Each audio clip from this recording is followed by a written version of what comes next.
What is happening out there, Roto Scouts baseball fans? Good to see you guys. Sorry for the couple minutes later than planned start there.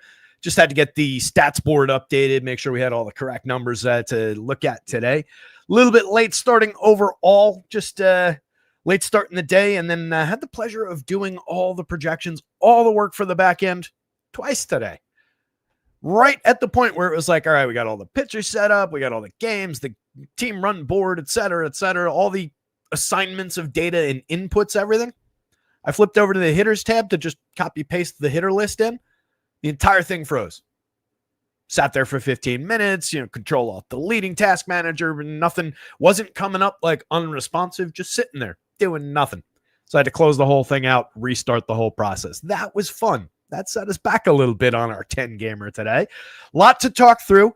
Going to try and do even more so than any time I've actually succeeded in saying this. I'm going to try and do like a highlighty kind of a show. I'm going to try and get us in through this thing in good time. I'm not going to shortchange it. You guys know me. I'm going to end up talking about all of it, but I'm going to try to kind of hit the highlights as we go through this. We'll start with the run board here. We'll definitely throw out a quick little rip to Ozzy Osbourne. Wild that I was talking about it with some friends on our little group chat. Kind of wild the timing. They just did the farewell concert for him. He was there. He sang 3-4 songs. It wasn't looking good, obviously. He was in a chair the whole time. But that was like 2 weeks ago. So really weird timing. He planned that well. But yeah, rip to the Ozman, unfortunately. Great, big presence in musical history, if nothing else, regardless of what you think of their music. I mean, pretty big presence along the way there. Mylanes is here. Cujo's here. Mikey Knack, Clintwood, Tiz, Beyond the Rabbit Hole. Good to see everybody. Question for you guys. Throw it out to the crowd as we get started here. Somebody pinged me in Discord. I assume somebody knew I didn't recognize the name, didn't have an open DM with them, but I haven't replied. If you're here, appreciate the suggestion. I'll get back to you in Discord a little bit later on. But they were asking or flat out stating like, hey, your product would be more valuable if you could put the spreadsheet on the website. What I cannot do is provide you guys this entire spreadsheet, right? I can't, it just would be, for one, way too much to update every day. I'd be answering questions about how it worked. You'd have to update the lineups, et cetera, and it would be giving away the pot of gold here.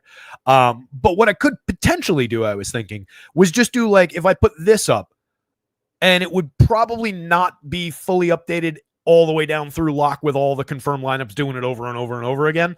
But if I put up this screen as a static image, like take a screenshot of this, so that you just had all the numbers in front of you for each team, and it would be game by game. So I would do a separate article on the site as like game by game breakdown or game by game numbers or something like that. So you can just see each screen like this. So you would have access to this screen. You wouldn't be able to change anything. You wouldn't be able to go, click from one game to the next.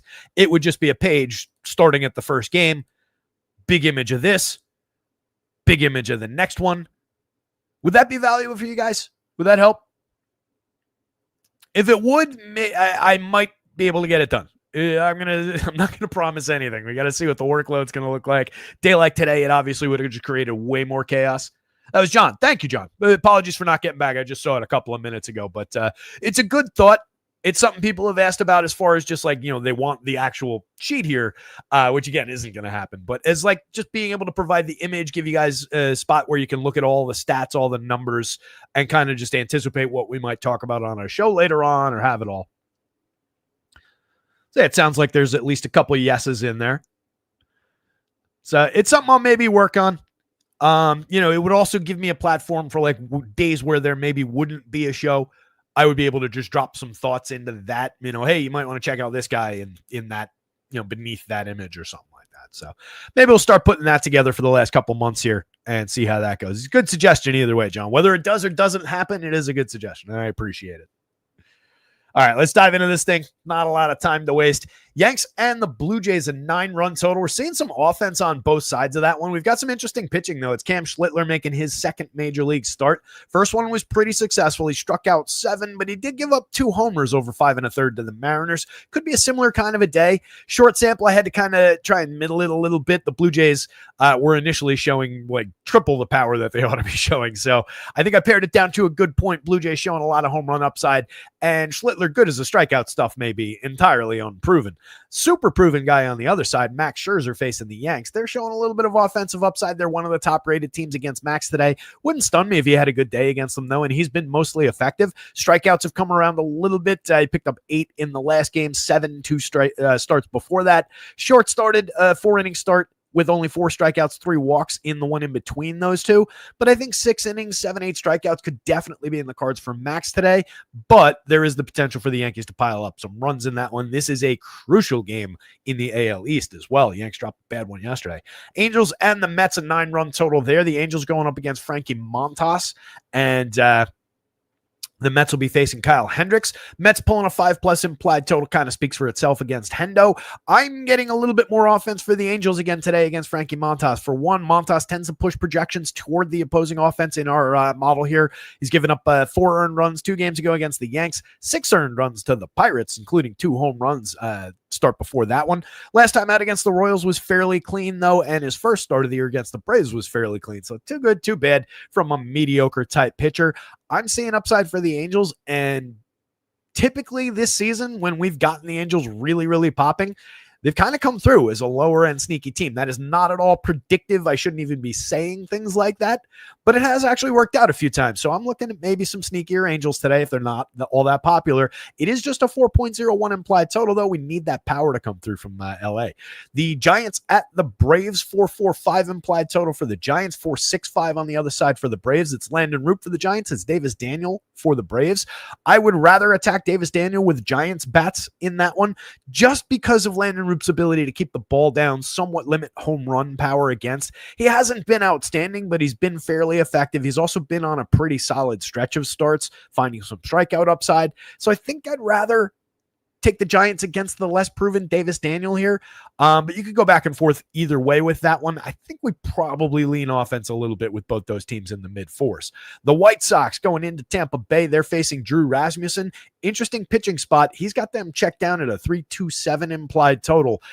I'm hoping that he's a little off people's radar. Prior to the break, he went 3 innings, 2 innings, and 2 innings. They're trying to limit his workload. He's had a lot of surgery on his arm. But reporting says he's making a full start here. So we're looking at 5, maybe into the 6th for Rasmussen, who's been effective facing one of the worst teams in baseball, 3.27 implied total for Chicago. I'm interested in Drew Rasmussen, assuming that reporting is accurate. If he only goes 2 or 3 innings, obviously you've got a disaster on your hands, and I never said anything about it. But I think Rasmussen maybe slips a little bit by the public today, and maybe we can pick up an upside spot there. I only gave him 5. I didn't go crazy with it, but I think 5 is probably stable and playable. And then it's Davis Martin on the mound for the White Sox, so we can definitely target some Rays bats at a 4.84 implied total. They didn't come through for us yesterday. Good shot at doing so today. The Royals, the Cubbies, 5.52 implied total for the Chicago Cubs. Just got asked about it in the Discord. Dennis, XX Cubs fan, asked about the Cubbies' power and what they're showing, and I fully expect them to come through and just pound Dick Mountain here.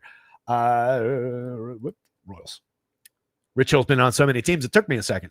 What you'll see here is, this stretch of power, very realistically, let's say a Suzuki above the magic number, Kyle Tucker right at it, Carson Kelly, PCA, Dansby all showing some power. The overall average, this is in the upper middle of the board. It's not crashing through the top of the board. It's kind of dragged down by those two, and then by having Nico up in the top 6. So even the top 6 rating gets dragged down a little bit.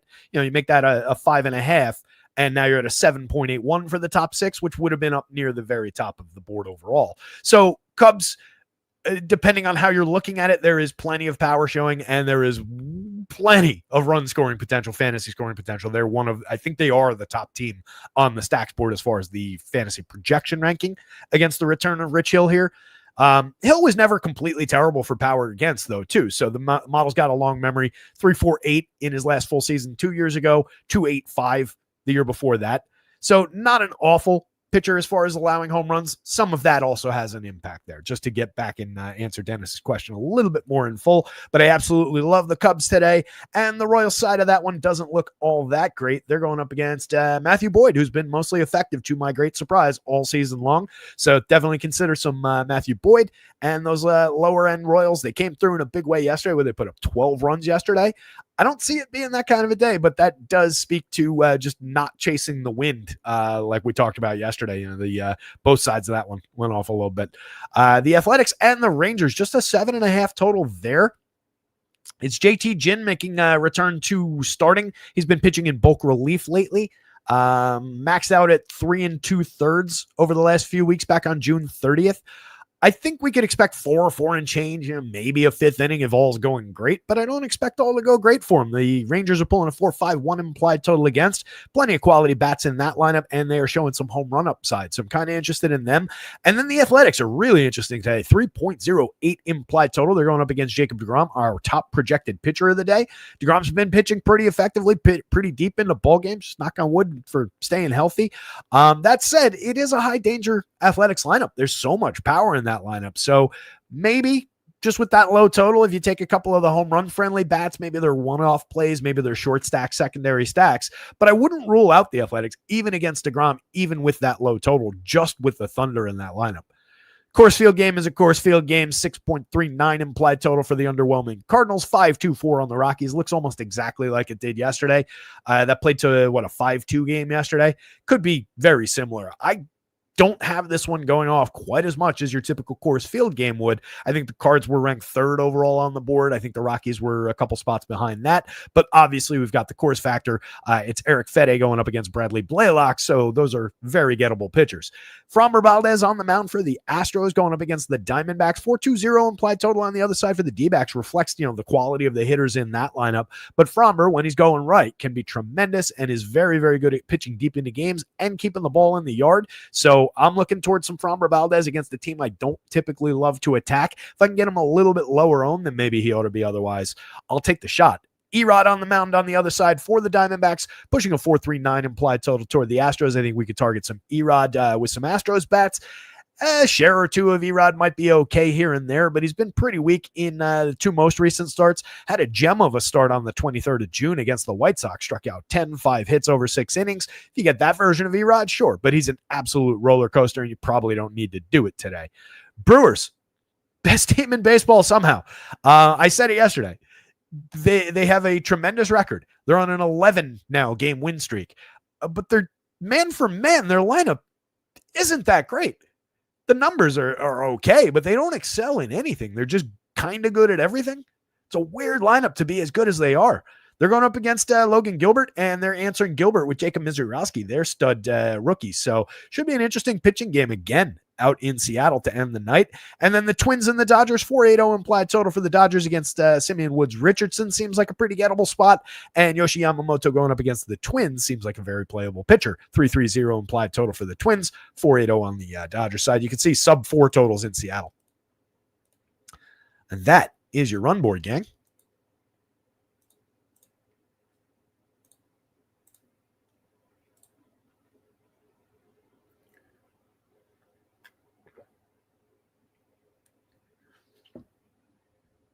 John saying the old Rich Hill numbers were before he cashed his Social Security checks. Yeah, I mean, we are very much dealing with the old Rich Hill. Noble RD's here, yo. Fanatic, why is Casey Green and Tampa Bay yellow on the team totals column on the left? That's conditional formatting for just the totals in that group. Which 2 teams did you ask about? KC and Tampa Bay. Oh, yeah, that's screwy. It doesn't matter for anything, but yeah, why would that be green? That doesn't make any sense. This is just for eyeballing it anyway, but since you mentioned it, now I got to fix it. This is how we lose time on these shows.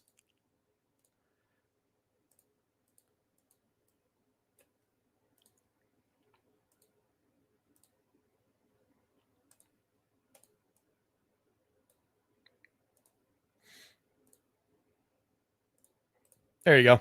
There's your accurate reflection.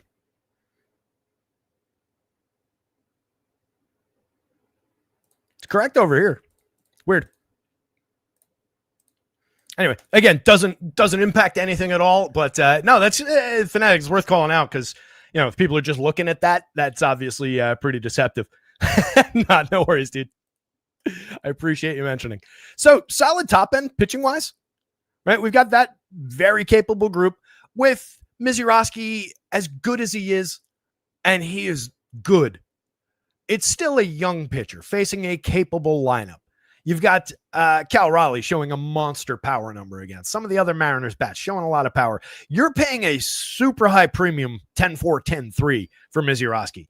He's worth it. He could go out and strike out 9, 10, 12 Mariners tonight, have a dominant performance. He is absolutely that good.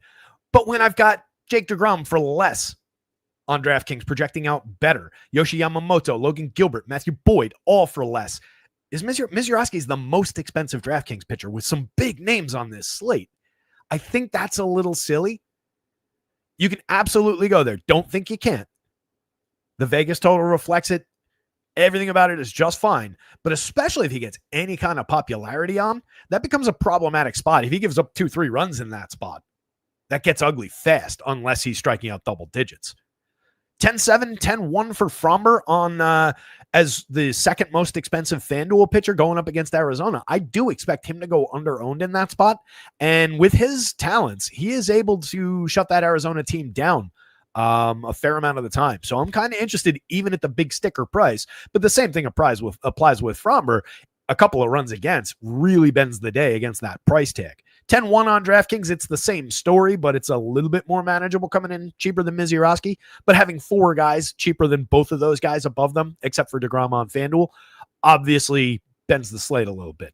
DeGrom, love the option. 11,000 would pay on FanDuel. 9.8 is absolutely a bargain on DraftKings. Major upside.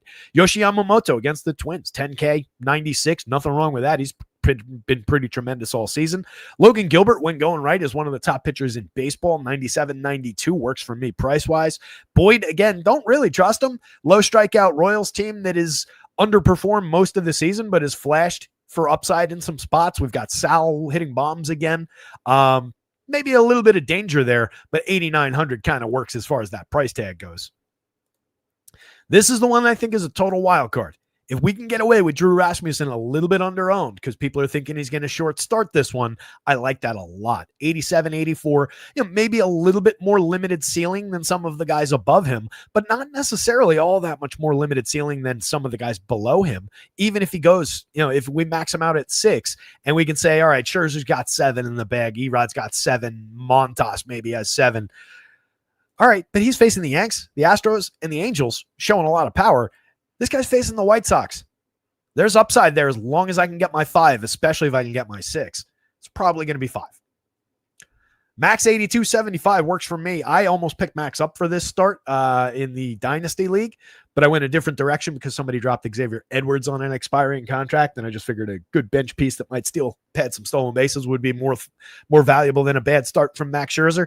But Max has been at least moderately effective. Few runs in every one of his starts this year, but the strikeouts, as I mentioned, have come around a little bit, and there's top-end value there for a very cheap price. Erod, never trust him, 78, 77, but projects into the middle of the board against the Astros, and he's very, very cheap. He's playable, but you hold your nose, you close your eyes, and you hope for the best. Same thing with Frankie Montas, honestly, 77, 78. There are strikeouts in that Angels lineup, more so than in that Astros lineup.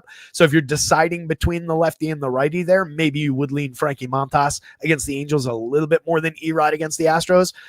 Very, very close, though. Either one of those guys could absolutely blow up. Either one of those guys could have an effective start.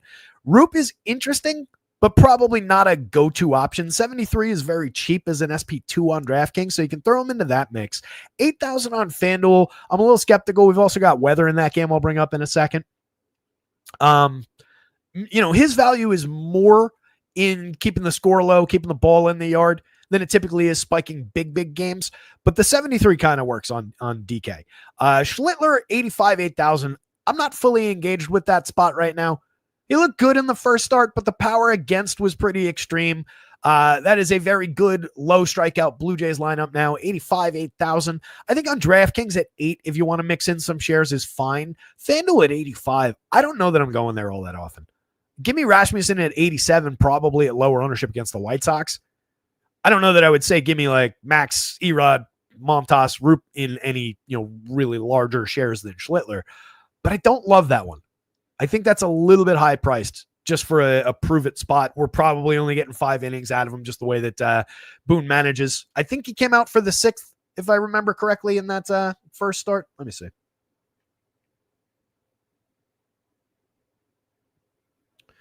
Yeah, 5 1/3 in that first start. So if all goes well, maybe he does come out and pitch into the 6th like that. But Boone is very conservative with that. So 85 doesn't really work. Davis Daniels a pretty hard no at 69, 68. You can see there's a big jump from Schlittler down to the 2 Davises there by about 5 FanDuel points. It's a little bit tighter on the DraftKings slate. Those guys, I think, are more usable at 68, 67 on DraftKings, but neither one of those guys is any good at all, and you really don't want either one of those guys. JT Ginn, I don't think you're getting more than like 4 innings out of. Rich Hill is really, really questionable against the Cubs as one of the top projected teams of the day at 6,000. Fede in Colorado, no. Woods Richardson against the Dodgers, pretty difficult to see. Hendo against the Mets, pretty difficult to see. And Bradley Blaylock is a gigantic no.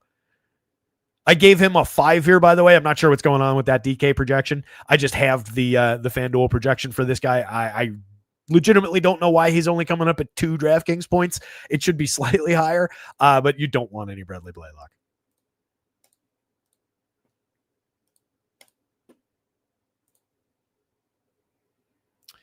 Chunk of lineups came in. The Yankees lineup is one of them. Beautiful.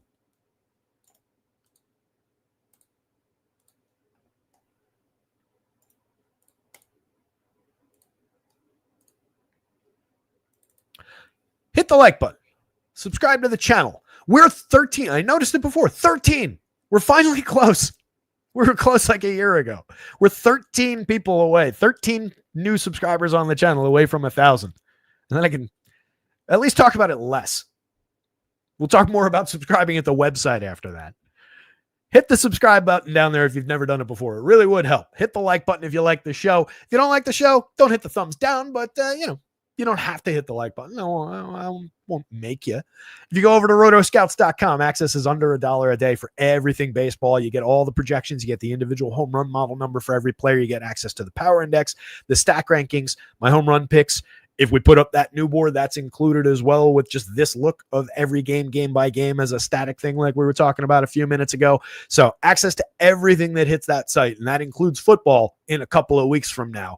Under $1 a day, all in, no per sport fees, no nothing.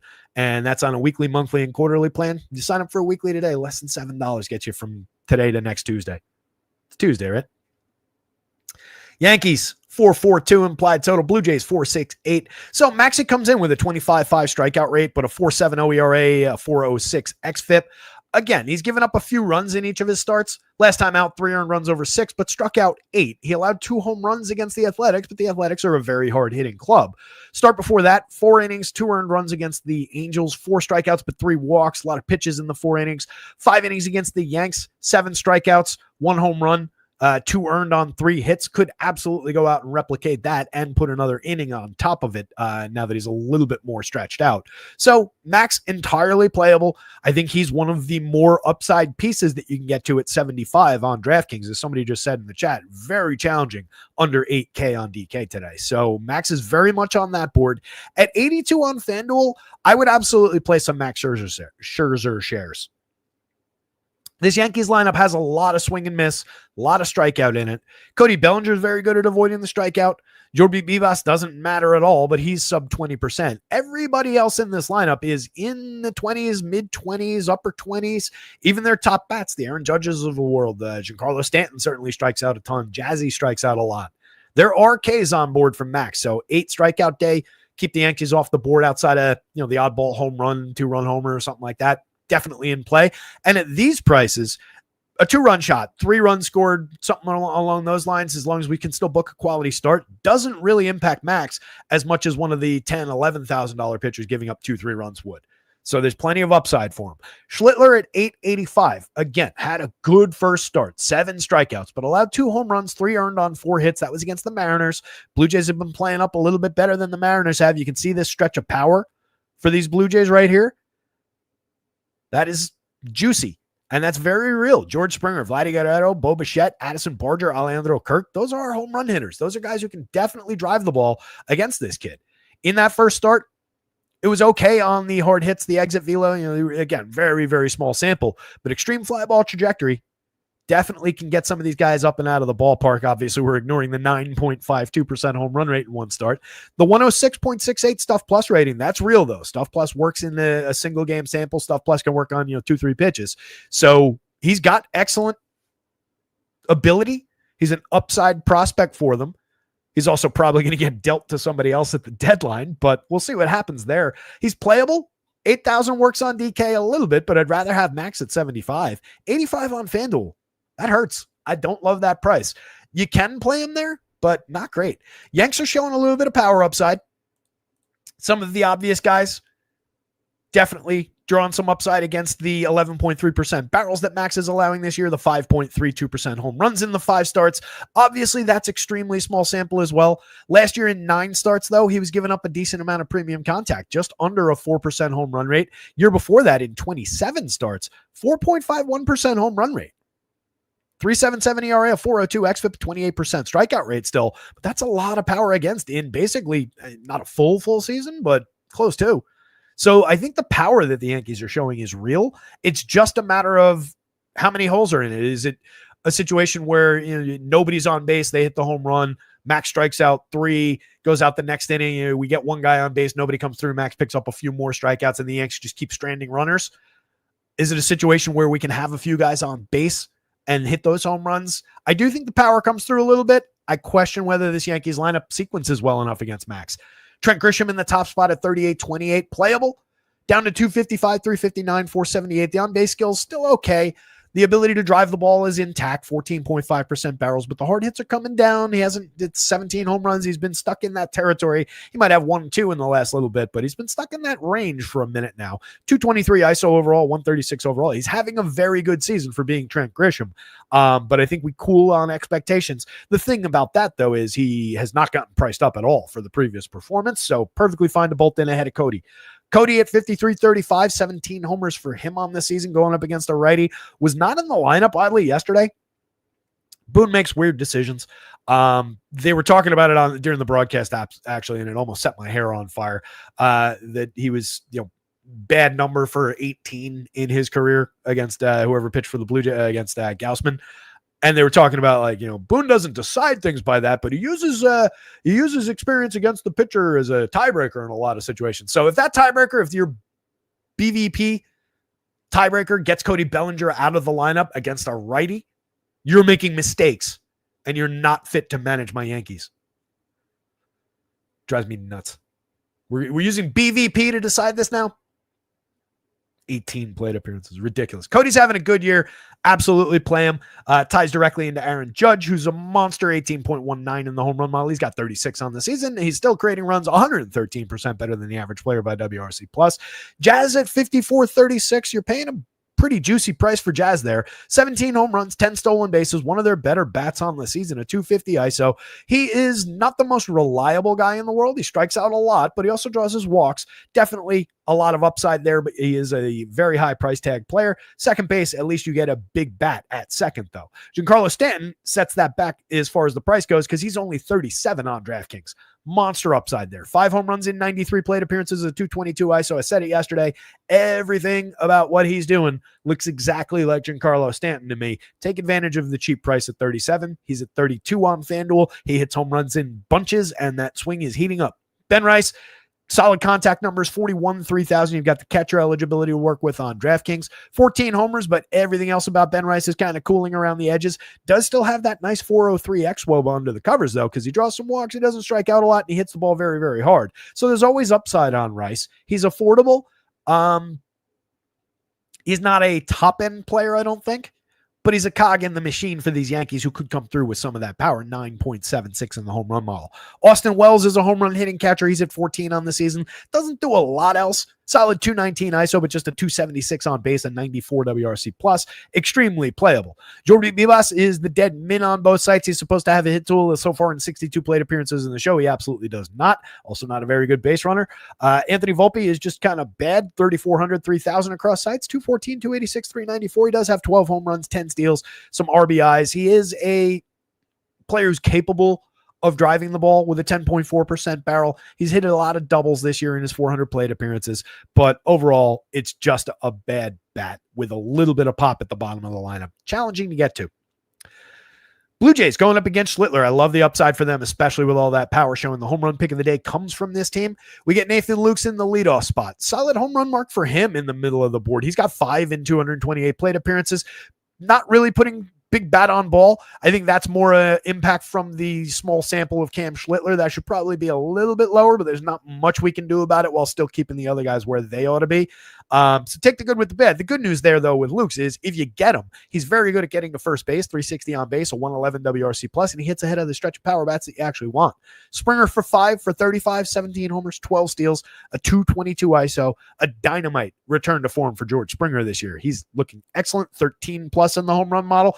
Vladdy checks in with a team leading 13.89. That comes on 13.1% barrels, 52.5% hard hits. We've talked about the underwhelming power output all season long, but the power, the thing that creates that output, has been entirely intact and looks exactly like it has in years past. I expect still a monster final 200 and change plate appearances out of Vladdy here.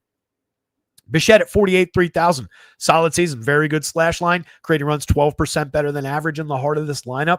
Excellent bat to pop in at shortstop for just 48 for 3,000 on FanDuel. They're not fully caught up, I don't think, to the performance. 9.4% barrels and 49% hard hits as underlying metrics. Doesn't strike out. Doesn't really walk, so we're getting a lot of premium bat on ball against the rookie. Bichette could ruin this kid's day in an awful hurry if he puts these 3 guys on base. 10.45 in the home run model. Then we get to Addison Barger, the home run pick of the day. Lefty bat, 14.1 in the home run, 14.1% barrel, 53.6% hard hit rate, 14 home runs on the season, a 248 ISO, a 130 WRC plus. Just a stick of dynamite this season for this team. Big impact on this lineup overall, and he is really the guy. Once he arrived, this team kind of kicked into higher gear, filled out the lineup nicely. It really has made things work.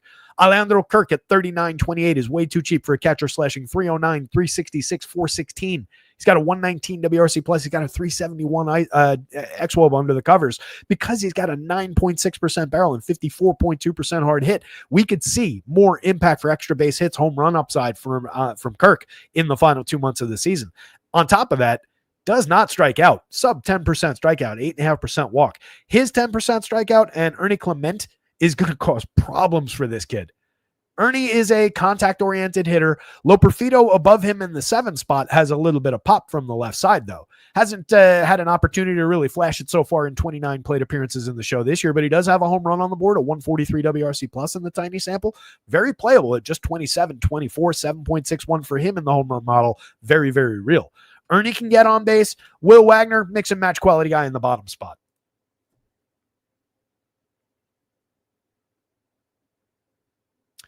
I think on the stacks board, this went Yankees, Blue Jays. Just given the meaty projections that some of the Yankees are drawing as compared to some of those on the Bargers, Bichettes, slightly lower. It's very close, though. And the Blue Jays have the higher Vegas total. Wouldn't call you crazy for ranking it the other way around, but I will go Yankees on top, Blue Jays second, Max third, Schlittler fourth. All 4 things are in play, though. Definitely a lot of appeal to the offense on both sides of that one. As far as the downside, I would also rank the downside, Yankees bigger downside than the Blue Jays, if that makes sense. I told you the Angels were showing some upside, and they are. They're facing Frankie Montas. 5.03 ERA, a 4.02 xFIP. The xFIP obviously a lot better than the ERA. He's finding some swinging strike rate this year. 21% strikeouts, a 5% walk, perfectly fine. Where the Angels are finding some upside is kind of against this. 11.7% barrels allowed in his 4 starts, 4.94% home run rate. That kind of jibes with some of his previous seasons of premium contact numbers. He's a non-tragic pitcher who can find some upside on the right day. He's a talented enough guy, 78, 77, very much in play against the Angels team that comes in with a 24.5% strikeout for the confirmed lineup. but there are obvious warts for Frankie Montas. And like I said before, when the Angels show up in the model for me, I've been getting them, and it's been working out nicely this season. They're affordable up and down the lineup. So I kind of lean toward Angels bats in that equation, them versus him. But the big spot in this one is the Mets bats going up against Hendo. Hendo at 65-68, not playable really. 4.880 or a 4.77 xFIP, just under a 16% strikeout rate. Doesn't really have walk problems, but has some earned run issues. Gives up enough power to get away with some Mets, 3.90% home run rate, and just a heavy contact pitcher, a guy who's going to allow that much contact. I'll take my chances with some excellent Mets bats. If you're going to the Angels, Zach Neto's awesome in the top spot. 15 homers, 18 steals. Very affordable at 34 on FanDuel. 51 on DraftKings. Yeah, those are about the same price. Affordable is the wrong word. Reasonably priced for a kid with as much upside as he has at the plate. 204 ISO, 123 WRC+. Nolan Schanuel's excellent at setting the table. 362 on base, 112 WRC+. Just 39-29 across sites at first base. He's not a big power bat. He doesn't give you a ton of individual point creation on most days. Every now and again, he can go deep. He's got 8 home runs. It's not nothing, but it's not a big total. But just at that price, with the ability to help average down some of the pricing where you need to, and tying into Trout, Ward, Adele, all their power upside, he's ideal for the role that he's in. Trout at 5,000, 3,000 on FanDuel, silly. 10.95 to lead the team in the home run model. He's got 17 on the year at 227 ISO, 126 WRC+. Monster premium contact numbers just like the next few guys in this lineup. Taylor Ward, 14.1% barrels. Joe Adele, 16.7. John Moncada, 14.6 across his 142 plate appearances. 12.4 out of Jorge Soler in a terrible season so far. 15% barrels out of Logan O'Hoppe with 18 home runs on deck. This team can hit hard. They can take advantage of all this premium contact and all the fly balls that Frankie Montas is able to allows typically. It's just a matter of whether he gets them with the strikeout. If he can come through with some Ks, come through with some missed bats, it's going to change the day for the Angels. I lean Angels, but it wouldn't shock me if Frankie had an okay day at those prices. He's in play. Their bats are very much in play. Yeah, agree, Monty. Bichette and Correa both underpriced at shortstop. And agree with the previous statement about Stanton. Love the upside for power. That swing, as you say, looks healthy. Looks like Giancarlo Stanton out there. And it was just a matter as they were talking about it on the broadcast yesterday. He doesn't sell out for launch angle. He just crushes the ball, and he hits it so hard that it travels. So it was just a matter of waiting for that time to come around just enough and get just a little bit more launch out of it. And I expect him to go on a tear. Adele at just 41-29. 21 home runs on the board, 246 ISO, a 121 WRC+, and a 395 xWOBA. I'm not entirely sure why he's as cheap as he is, but take advantage. Moncada is more expensive than Joe Adele on DraftKings. That is stupid.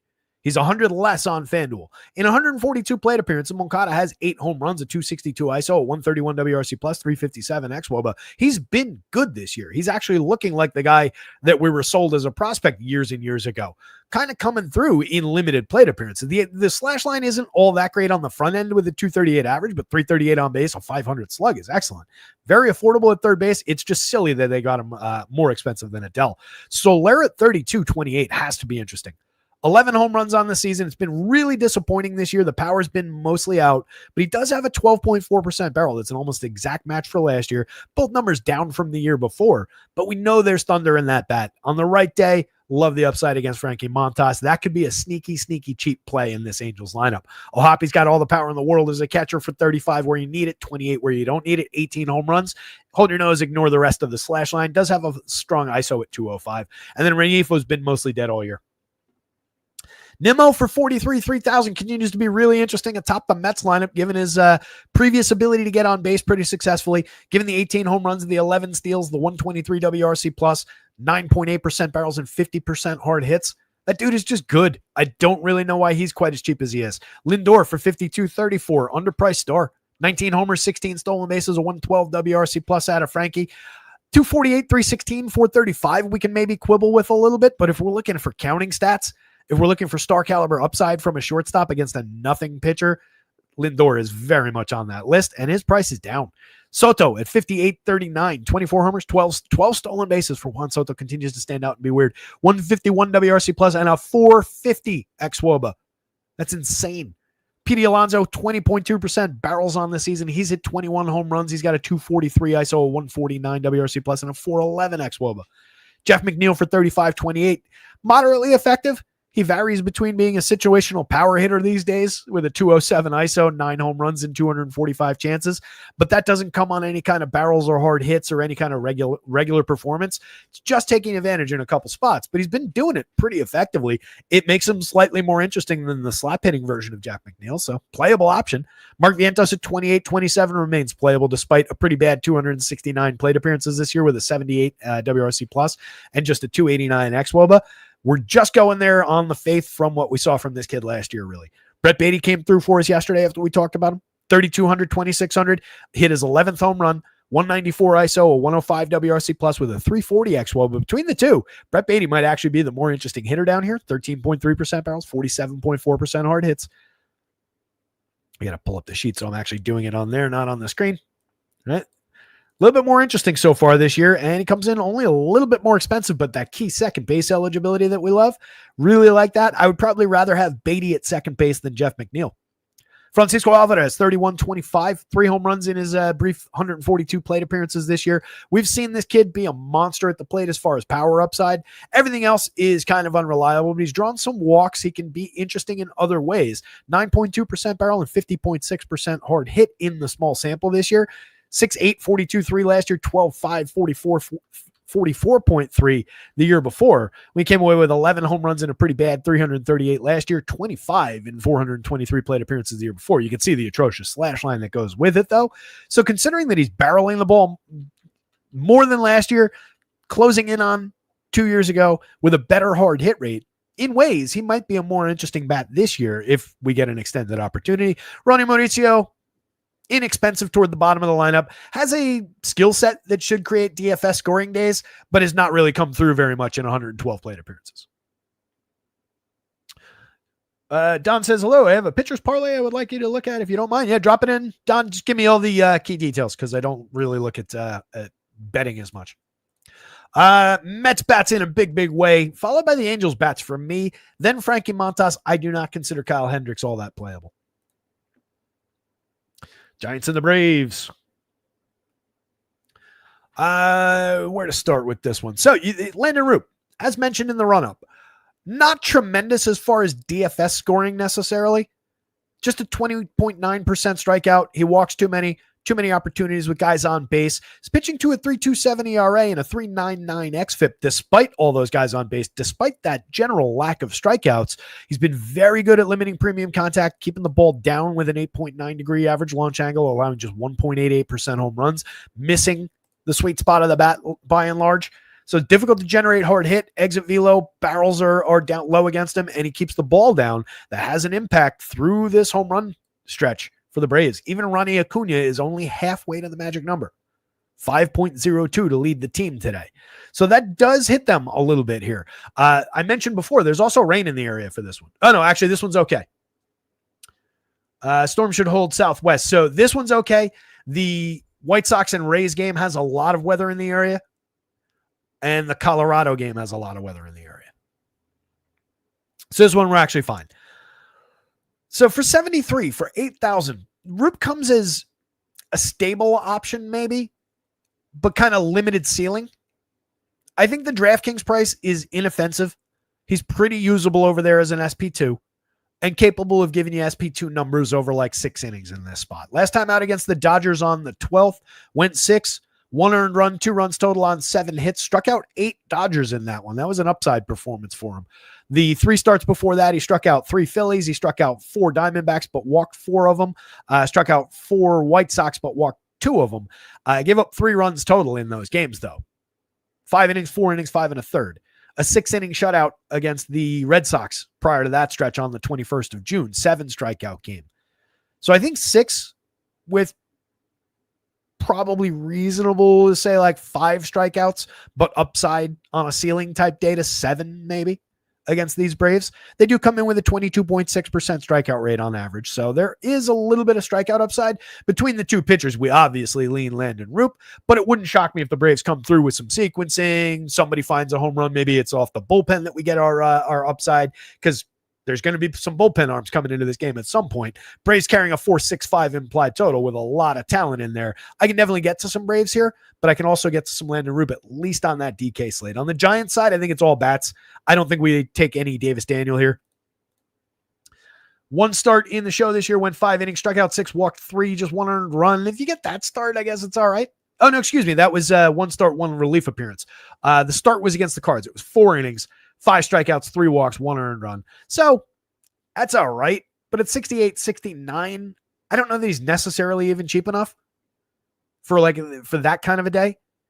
I give him, I think, the just default 4.5, which isn't obviously a baseball number, but that's just how things work. In AAA this year, he's made 14 starts. He's pitching to a 3.52 ERA, but a 5.06 xFIP as a 28-year-old in AAA. He has a 18.8% strikeout rate and a 10% walk rate against AAA bats. This kid's here because the Braves are just bereft of pitching right now. Everybody's injured or absent. So don't think we're taking any Davis Daniel.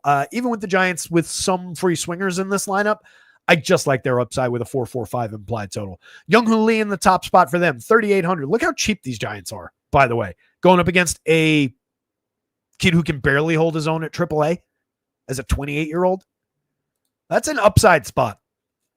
You can top 5 that Giants lineup for $41.40 a piece and get to Lee, Ramos, Devers, Adames, and Chapman. If you don't like, let's say, Young-Hoo Lee, who's kind of had a pretty weak season from the top spot, take a little, upside for pop with Wilmer at 35. You go down to like Patty Bailey. Luis Matos is kind of interesting down the bottom of the line for just 27. Let's do that, right? Instead of the leadoff man at 38, give me the 9 hitter for 27. I can bring that all the way down 39.20. Wait. What did I say the other one was? 41.40. So I can bring it down by another $200. Lee with just a 249, 313, 398, but he's creating runs 1% better than average. He's very stable in terms of being like an average player, that 150 ISO, the 322X WOBA. It's not a ton to like outside of the lineup spot for a cheap price, but he's in that spot in the lineup. Elliot Ramos at 41.32 has 14 home runs, hits the ball very, very hard, 10.6% barrel, 45.9% hard hit, finding his way as far as like general reliability and finding the ceiling more frequently, but a 117 WRC plus, a very solid 332 X WOBA under the covers to suggest that what we're seeing is at least real, a 339 on base as well. Rafi Devers has been a disappointment as a Giant, but he remains very, very good at baseball. 4,600, 3,600, just ride the price. 42, 3,000 for Willy Adames, who has very much come around over the last month or so. 233, 12, 405, 15 home runs now, 176 ISO and climbing, a 103 WRC plus. He's finally a positive run creator for the season. 13.6% barrels, 45.3% hard hits for Willie. It was only a matter of time. He wasn't going to scuffle all season long. Hopefully he continues it over the last 2 months. Matt Chapman, 4,000, 3,200. Love the upside. 13 homers, 7 stolen bases, a 347 on base, 123 WRC plus. Dude does a little bit of everything. He's got a glorious swing and hits the ball very, very hard. Wilmer Flores at 35.27 is cheap for a guy with 11 home runs. He's a mix and match quality player, doesn't strike out a lot, draws his walks, occasional home run power. Situational power, though, I would say is fair for Wilmer. He doesn't exactly tattoo baseballs with a 3.9% barrel, 22.9% hard hits, and fairly similar numbers over the years, but he always comes away with his home runs. Casey Schmidt, Patty Bailey, both mix and match quality options. 104 WRC plus and 147 chances from Schmidt. At least puts him on the board with multi-position and including second base. And then Luis Matos down the bottom. Why did I say he was interesting? 5 home runs and 102 chances for one thing. 7.5% barrel and 37.5% hard hit. Not really all that appealing, but a 216 ISO in the small sample. Last year, he hit 5 home runs and 156 chances, was pretty underwhelming there. A 250, 319, 342 slash line with an 87 WRC plus, but only 2 homers and 253 chances back in 22. But he's got a little bit of minor league pedigree. Still only 23 years old. In 375 AAA plate appearances last year. He hit 14 home runs, stole 8 bags, had a 195 ISO, 102 WRC plus, a 340 WOBA. And that's as a 22-year-old, right in line with age expectation, and even potentially a little bit young in AAA. So kid's a good player. Sneaky down the bottom of the lineup for 27, 26. Prefer him to probably all 3 of these hitters, and I love the idea of wrapping him around. Profar. It's another guy. He's just in that lineup spot for 36, 3,000. That's the only appeal with Jurickson Profar until further notice. We got to see what he really is. I think he's very much just a guy who benefited with one good season after completely washing out as a top prospect for years. Suddenly he's really good for a year and then gets busted for PEDs at the very beginning of the next year. Come on, let's do the math. But he's in the leadoff spot. Matty Olson at 53-37, 18 home runs. But if we're taking the home run power away, it does make the Braves a little bit more shaky. They do have a lot of walk on Matt Olson, a lot of walk on Acuna, as well as all these guys. So when I said they could sequence, that's what we're looking for here. We're looking for them to exploit that 9.6% walk rate and then somebody to come through with, the big double. An 8.9 degree average launch means there are line drives available. There are plenty of doubles available, just harder to hit the ball out and over the wall. But if anybody can do it, Matty Olson, Ronald Acuna, maybe some Sean Murphy in there. You do still have some pretty big home run bats here. Drake Baldwin's a big power bat this season. He's got 11 in just 229 chances. The combination of the two catchers being in the lineup isn't great for DK, but it does provide power hitting upside for this lineup just in a real baseball sense. Murph, a few spots later, has 16 home runs in 239 chances. That's tremendous production just from the catcher spot for the Braves. Ozzie Albies in the middle of those two players, 420 pretty mediocre plate appearances, pretty bad plate appearances, in fact, from Ozzie this season, 77 WRC plus, but was showing signs of life recently. Maybe we ride with some Ozzie for a very cheap 36-27 across sites at a key position at second base. Nacho at 23-22 is also interesting. 24 pretty bad plate appearances, but the kid's got a hit tool. He's an interesting enough player. They like him quite a bit going forward. Michael Harris at 28-26, 7 home runs, 12 steals, a 49 WRC plus. Pretty bad season for Michael Harris, but he's gotten very, very cheap. There's always some upside there, but it's getting difficult to see. Nick Allen, here for defense. I'm going to say Giants bats, Braves bats. Actually, Giants bats, Landon Roop on DK just because of our shortage of quality SP2s. And quality comes with heavy air quotes there. Then the Braves bats immediately behind him, and then no Davis Daniel. On FanDuel, I would probably go Giants, Braves, no Landon Roop either.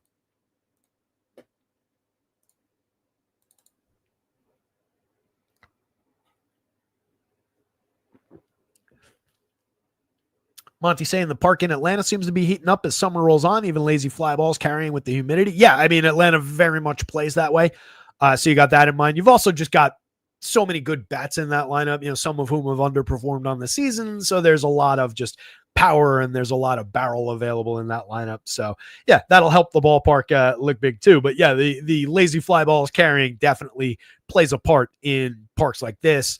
It'll play a part in this game if assuming this game plays, just with the size and shape of this ballpark in the heat, the humidity. That's kind of what we were keying in on at the beginning of the season, with this being shaped exactly like Yankee Stadium in the Florida weather. So yeah, those things do have an impact as we get into the dog days of summer. Don was saying Fitz for 3K, pitcher of Boston, does he play to 5-6 innings? And Boyd for the Cubs, 3K is at minus 1750. Looking for 3 strikeout. Caesars is crap when I come to pitchers. So we're talking about 3 strikeouts from Matthew Boyd. Sure. I think that's very much very doable. He's pitching to a 23-2, inducing a 10.5% swinging, going up against the Royals lineup that is very low strikeout. That would be what you run into there as like your challenge. But 3 is a nothing number. I would expect 3 strikeouts for sure from Boyd. And then your other guy is not on this slate. It was Fitz. I don't even know who he's pitching against. Fitz against the Phils, huh?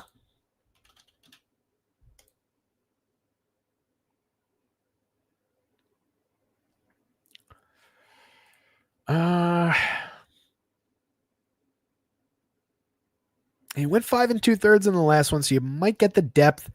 Struck out 6 Rockies. He struck out 6 Angels the start before that. The start in between, he only went 3 against the Reds and struck out 1. He's a lower end strikeout pitcher. That would be your challenging spot.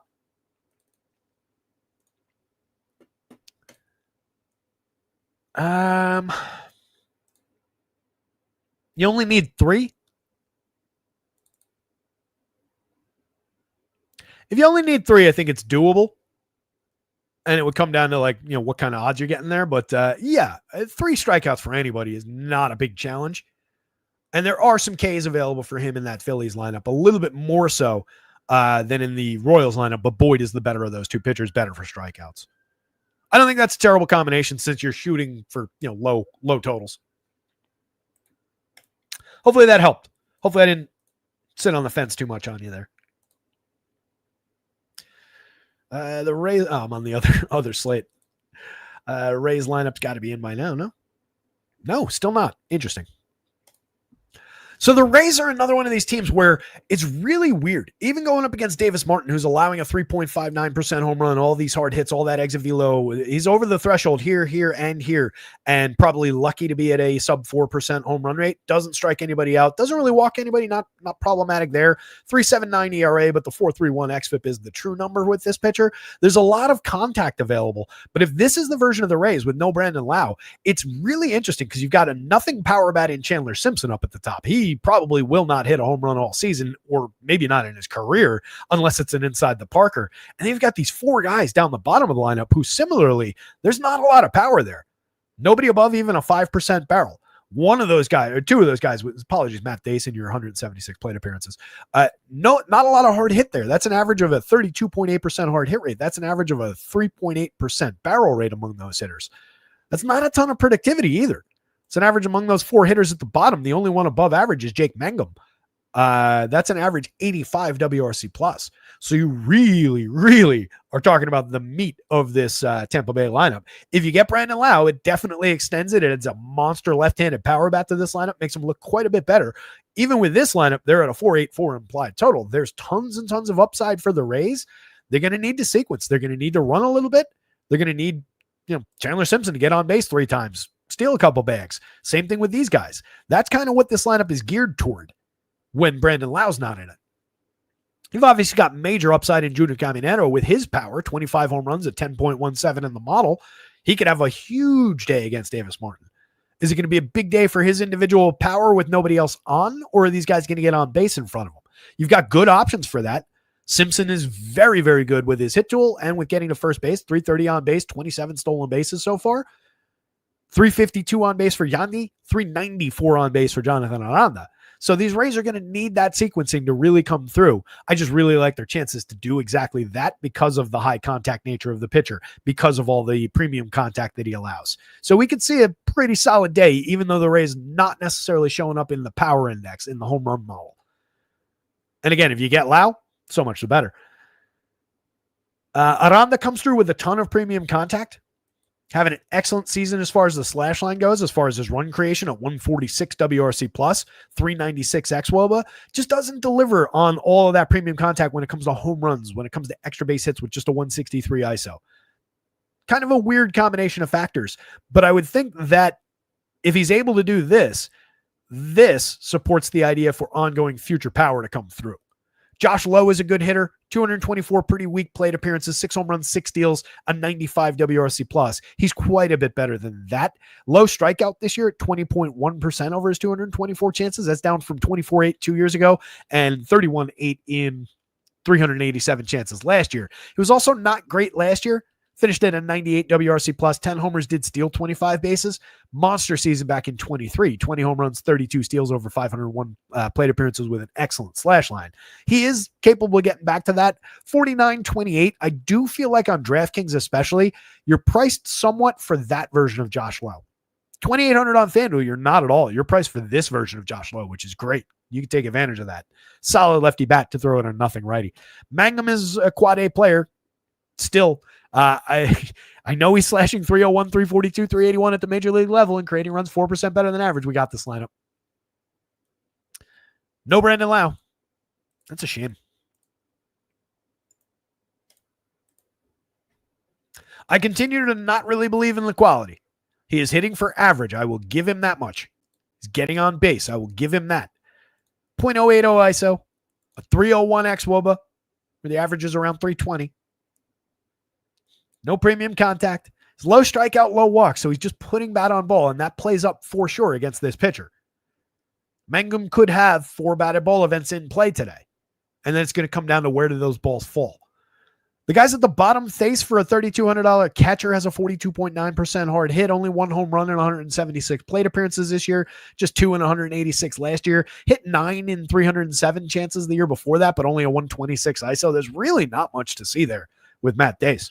Jose Caballero can get on base, steal you a bag. He's got a 315 on base, but 32 stolen bases. So if he gets on, he's going. So you're looking at Caballero to maybe reset the table for the top of the lineup or just get on, give you a little bit of stolen base bonus. And then Taylor Walls kind of does all those things, but at a lower end output, 282 on base and 12 stolen bases for him in more plate appearances. White Sox going up against Rasmussen. I talked already about Rasmussen. 3 short starts immediately prior to the break because they're trying to manage his innings. Reporting says he's making a full start, which for him is 5, maybe 6 innings. I gave him 5, projects out pretty well. Comes down to a question of what that ceiling is going to look like. For 84, for 87, maybe not as cheap as he ought to be, but that probably additionally keeps the public away, because if they're thinking, oh, this guy might only throw 3-4 innings, then he's priced up a little bit. Only strikes out 21.7 anyway. Do I really want that guy? He's facing the White Sox. If public's thinking that way, I definitely want some Drew Rasmussen, even at these prices. I'll deal with it. 2.86 ERA, a 3.55 xFIP, 21.7% Ks on a 112 mark by Stuff Plus. Doesn't really give up all that much home run upside or barrels, and keeps the ball down in an 8-degree average launch. So we care less about those hard hits, that exit velo. He's going up against this White Sox team. There's very little not to like outside of the weather question marks and the potential for a short start. Weather yellow-orange per Roth. It looks like he had it worse earlier this morning, and it calmed down slightly, so he moved it from orange to yellow-orange. But there are a lot of storms in the area. More of a stormy day, it seems like, in Tampa than your typical Florida pop-up storms kind of a warning. So just bear that in mind. You know, if you see it getting dark in the forecast, maybe we temper our expectations for Drew Rasmussen. White Sox bats, if you're going in that direction, Mike Tauchman remains an excellent option in the leadoff role for this team. 34-3,000. He's got a 374 on base. His creator runs 32% better than average. Guy's just a good player. Journeyman type guy, but I can't talk about Mike Tauchman without saying the word journeyman, apparently, but that's what he is. But very good at what he does. Just not a big power bat, not a great option in many other facets of the game. But as far as getting to first base and creating runs, that works. And those are the key things for baseball. Chase Meadroth at 36.27 is dramatically cooled. 251, 333, 312, I think is a little bit higher than it was yesterday. So maybe he had a good day yesterday. This team scored some runs yesterday. Benintendi at 32, 3,000 is playable if you're going to the White Sox, but not really a reason to go to the White Sox. He's not as good as his numbers have been this year. 12.3% barrel is double what it was last year. It's 6 times what it was 3 or 4 times what it was 3 years ago. He's got 11 home runs in 285 chances. You're not paying any tax really on DraftKings for that previous performance. You are somewhat on FanDuel, even at just 3,000. So take him with a grain of salt as far as the output this season. I don't want to judge him by what his output has been already. I want predictable output. Meadroth had a day yesterday. 3-double day. 4-5 with 3 doubles. Only scored 1 run, though. That's this White Sox team for you. Miguel Vargas at 3,000. Everything I said about Andrew Benintendi also applies to Miguel Vargas. Between the two, I slightly actually do believe in Vargas a little bit more, oddly. I don't know. I can't really quantify why that is, but neither guy is all that appealing. Vargas does have 3 position eligibility on FanDuel. Edgar Quero is interesting. 27-26, 268, 350, 356 as a rookie, a 102 WRC plus. He just hasn't really added anything to that mix. 1.9% barrel. He hits the ball very hard. Doesn't strike out, draws a lot of walks. So it's just a cog in the machine if you're going to the White Sox. Definitely interesting, and a bat that you can play as a $2,700 catcher where you need the position. I would also bear him in mind as maybe a one-off catcher just because of that cheap price and the ability to get to first base 2 or 3 times.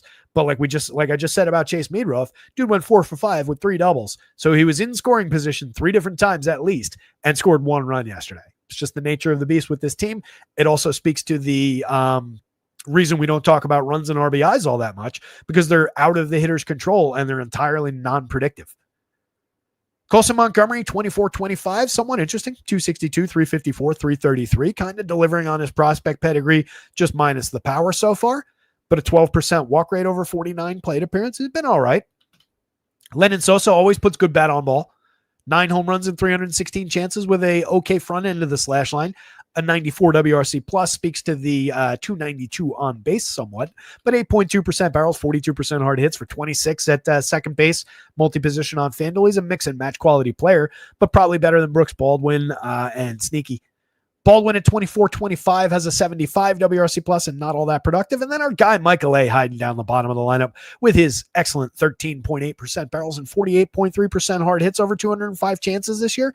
Both of those numbers exceed the numbers he put up last year, exceed the numbers that he put up 2 years ago. He's only made 205 pretty bad plate appearances, though. 5 home runs, 7 steals in that is okay, but a 90 WRC plus, 175 ISO. Last year, we didn't really get much more production than that.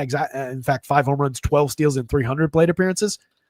The Michael A we're hunting for is the guy who hit 21 homers and stole 13 bags on kind of similar contact 2 years ago. Michael A is always interesting down the bottom of the lineup when nobody else plays him. But that said, he's just a tournament dart throw. Don't get excited.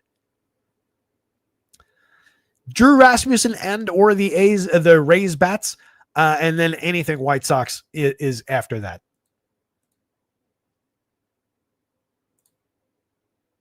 Both these lineups are in. So yeah, as mentioned earlier in the show, you can absolutely draw some Cubs against the return of Rich Hill here. Hill has been pitching in the minors through most of the season. Finally got the call the other day.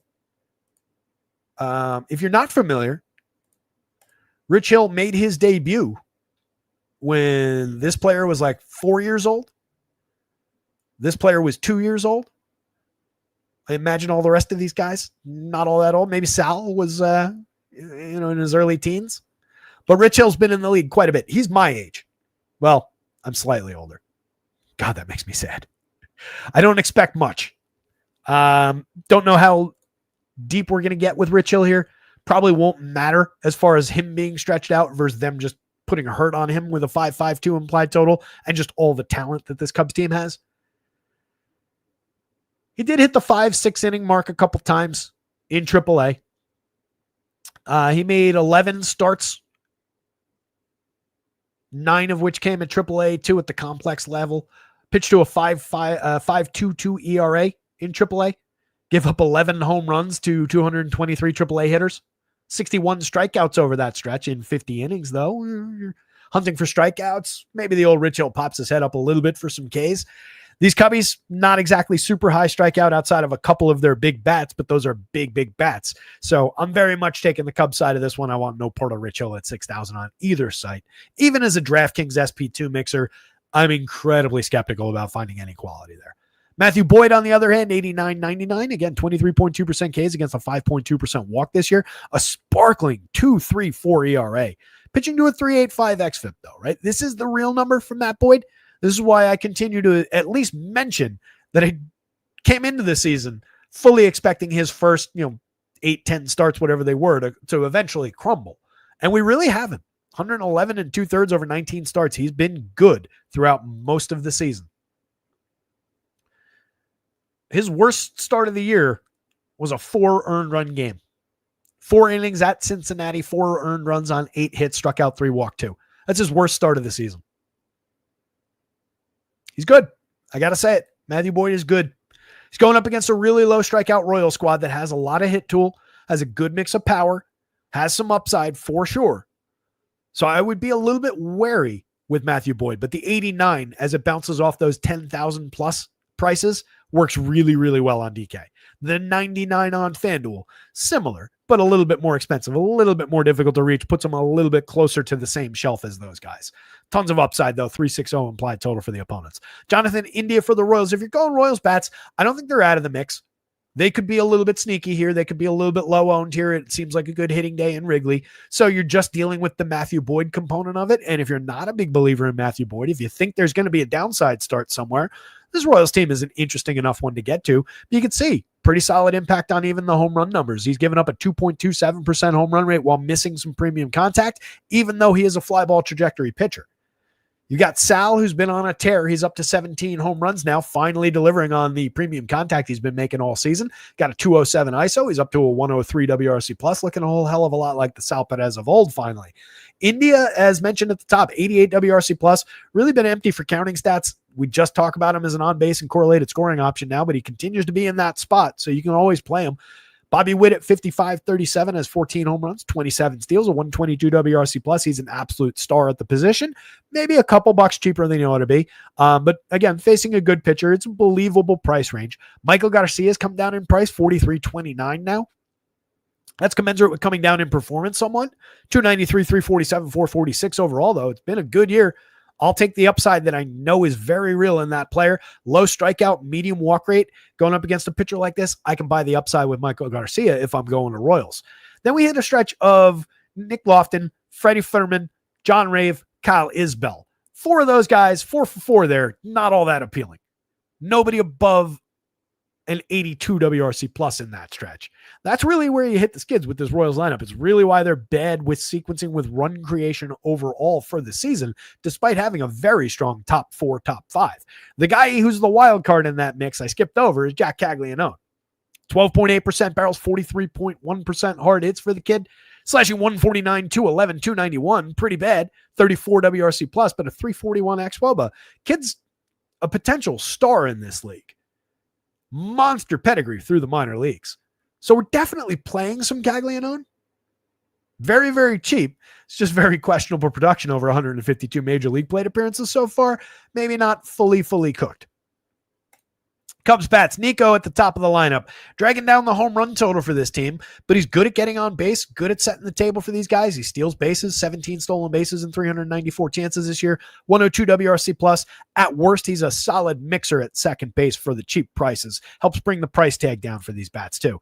Kyle Tucker's a superstar, 61-38, 18 homers, 22 steals, a 382 on base, creating runs 45% better than average. Fire away with Tucker shares from the left side, even against Rich Hill. Lefty's never really been a challenge for Kyle Tucker. I will pull the numbers this year just for the hell of it. Typing in Kyle Hill will not get us there.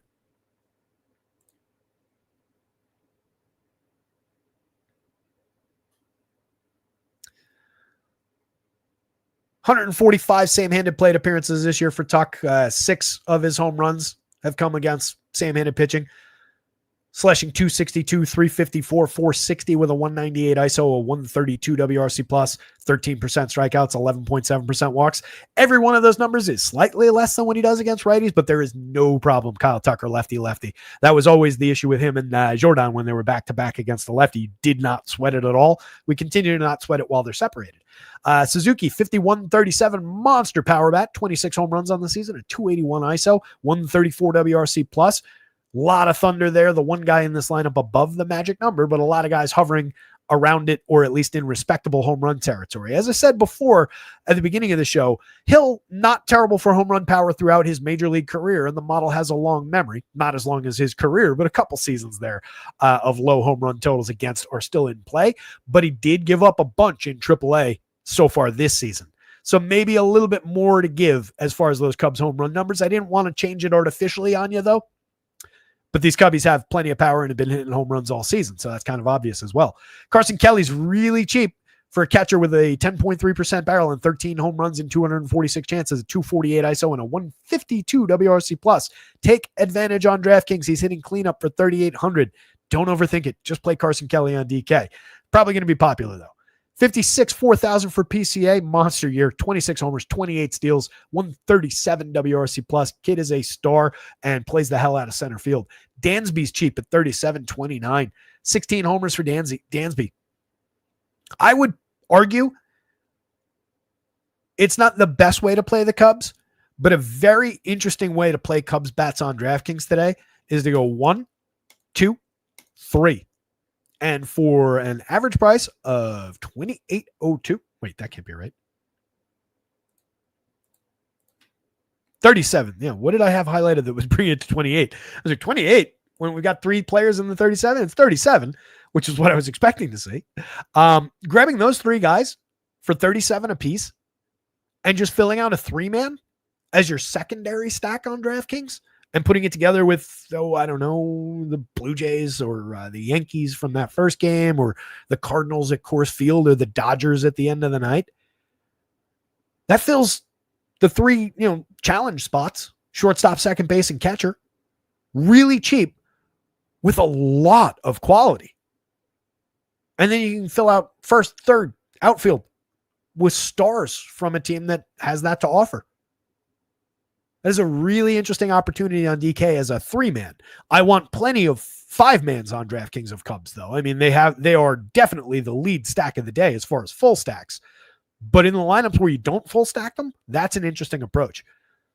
Ian Happ at 45-31, 13 home runs in a disappointing season. Still has that solid 347 xWOBA. Still creating runs 2% better than average.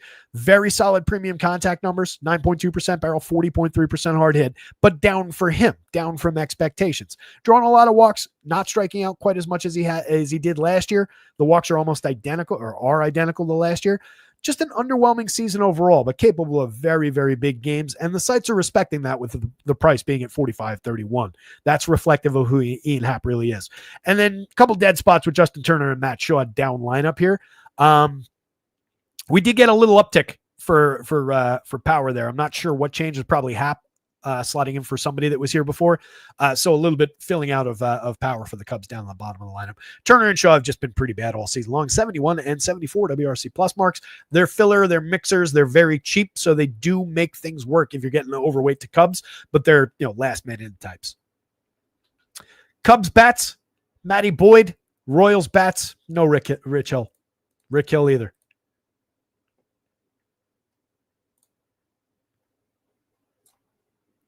A's and the Rangers lineups are in. Do not play JT Ginn. Do yourself a favor. Just cross him out. Take him out of your pool, whatever the case may be. Probably only going like 4 here anyway. No real projection to speak of going up against a Rangers team that's been mostly underwhelming for the season, but one that today is going to show you a fair amount of power through the middle here. We get Seager at a 12.36. We got all his pals in the 6s, the 7s, the 8s, and into the 9s for guys like Wyatt Langford and Rowdy Tellez, who maybe are a little bit sneaky in the 6 and 7 spots. In a way, this is a 9-man lineup. If you look at that lineup, there's not anybody that I would call a bad hitter in that lineup. Not a single player. There are a lot of guys with a lot of flaws. There are a lot of guys who are dramatically underperforming their talent for the last 18 months or so. There's a lot of talent there. This is a sneaky good Rangers lineup. 4.51 implied total for them today. There's a lot of appeal when they're as cheap as they are. They're going up against a pitcher with a 29.1% strikeout rate, which is very good, but a 4.91 ERA. Giving up a lot. He's allowed an 11.2% barrel, 48.3% hard hits, and a 5.67% home run rate. Ginn does have a 2.87 xFIP, though.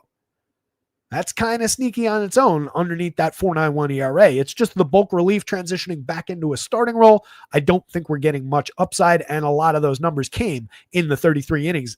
A lot of that is bulk relief work. In his starts, he struck out six Mets over 5 1/3 all the way back in the beginning of April. 4 2/3 struck out 7, gave up 3 earned to the Brewers. 3 2/3 against these Rangers, struck out just 2, walked 2, allowed 3 home runs, which is noteworthy. Not that we're going by game log, but just to talk about the few starts that he made. And then 4 innings of 4-run ball with 7 strikeouts, but 2 home runs allowed against the Angels, which is a very typical Angels game. That was after a layoff that was kind of similar, where he was pitching 3-4 innings, laid off from April 24th to May 19th, went out, pitched 4 innings in that one, and then has not made a start since in the show. Has been pitching since June 16th in a bulk relief role, only here and there. 3 innings, an inning and 2/3, 2 innings, 3 2/3. Mediocre performance. Strikeouts in each of those, 2-3 strikeouts in most of those short performances. Not all that many runs, but a couple of homers mixed in. I just have no faith here. 55-71 in 4 innings, probably not going to beat the Rangers. DeGrom, on the other hand, 98 and 11,000, our top projected pitcher of the day, pitching to a 26.2% strikeout rate, a 2.32 ERA, 3.27 xFIP, just 5.6% walks, inducing a 13.7% swinging. Maybe he's not peak form Jake DeGrom, but he's a very good pitcher. So just take the numbers, take the name off of it, and don't worry about who the guy is. Don't worry about what he once was. Just take the very high-quality guy that you're getting right now. 109 mark by Stuff Plus, not giving up much power, even with a little premium contact in the mix. Not that many barrels. Still Jake DeGrom in a lot of ways. Impacting the upside for the A's, a 3.08 implied total, even with all that thunder in this lineup. 9.06 in the home run model for Kurtz. He's up to 19. We talked about it yesterday. He's now 2 shy of Brent Rooker for the team lead in 200 and change fewer plate appearances, or 200-ish fewer plate appearances. He's excellent. 4,600, 3,600, not priced up enough on DraftKings, oddly. Brent Rooker at 44.34. Very affordable. 21 homers, a 232 ISO, a 134 WRC plus for Rooker. Those are 2 key bats for this team. If they're going to succeed against Max, one of these 2 guys is going to need to come through with a big knock.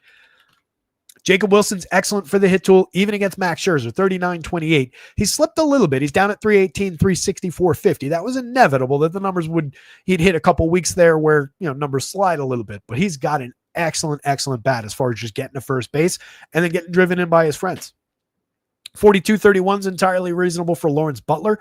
A lot of pop in that bat. 13 home runs in 421 chances, a 176 ISO, 102 WRC plus, 16 stolen bases with a little bit more power to give than what we've gotten from him this year. So I like that bat if you're going to A's, but I really want to have some Jake DeGrom, and I don't know how much A's I want to get to.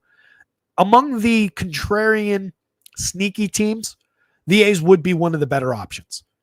That's something I try and focus on at least a couple times, as we do shows.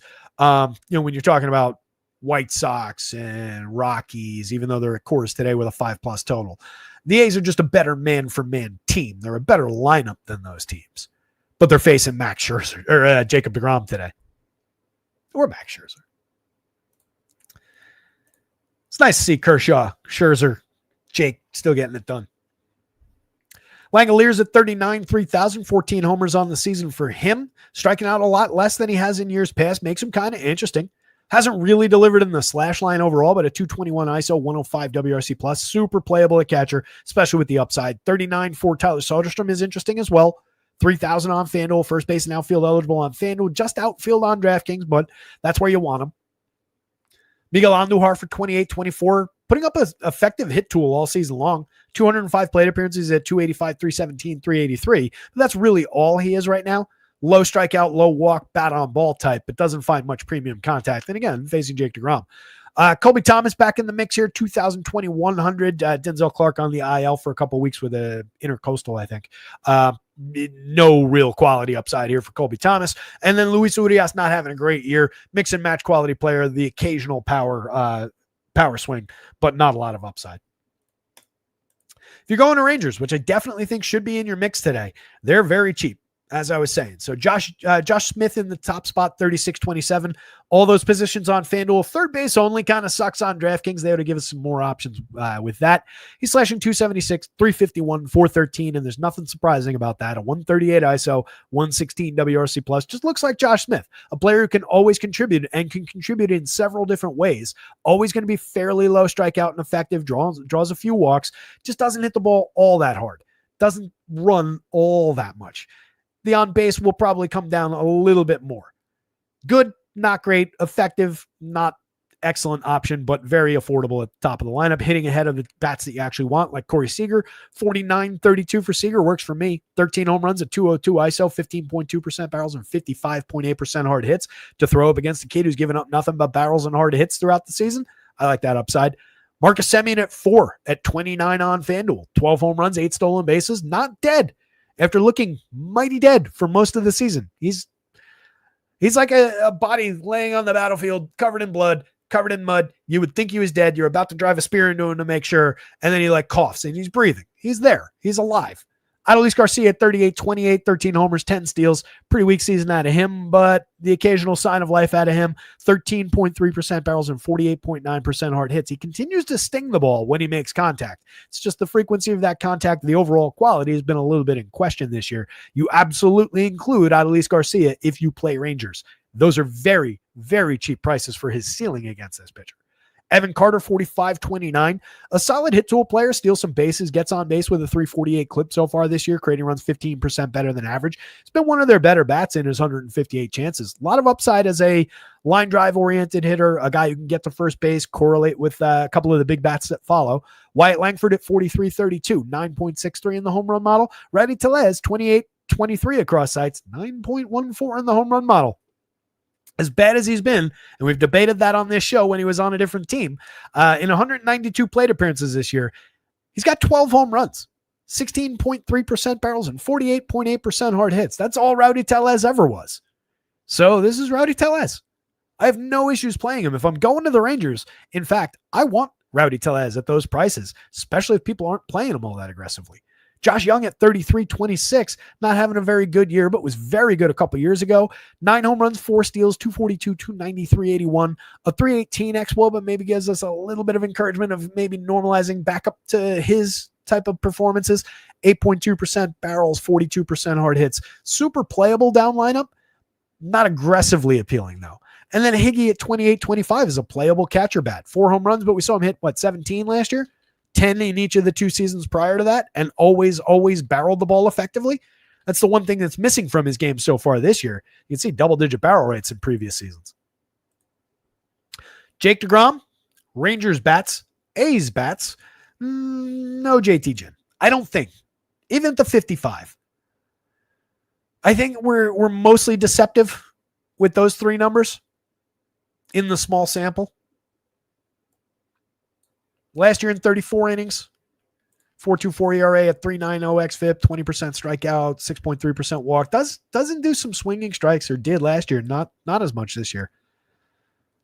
I think it's just trappy. If you look at any of the good numbers, I think you're just stepping your foot into a trap. So let's just rule him out even at 55.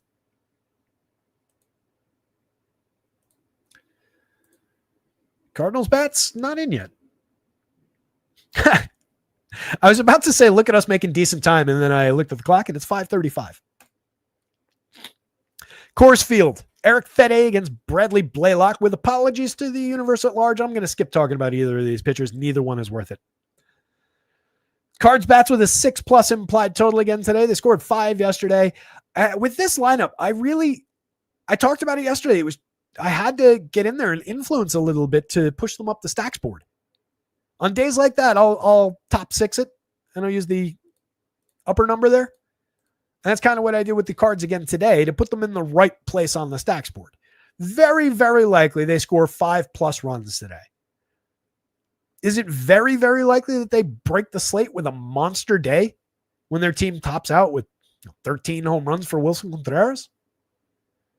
When their team has 4 guys in the lineup overall that create runs better than average?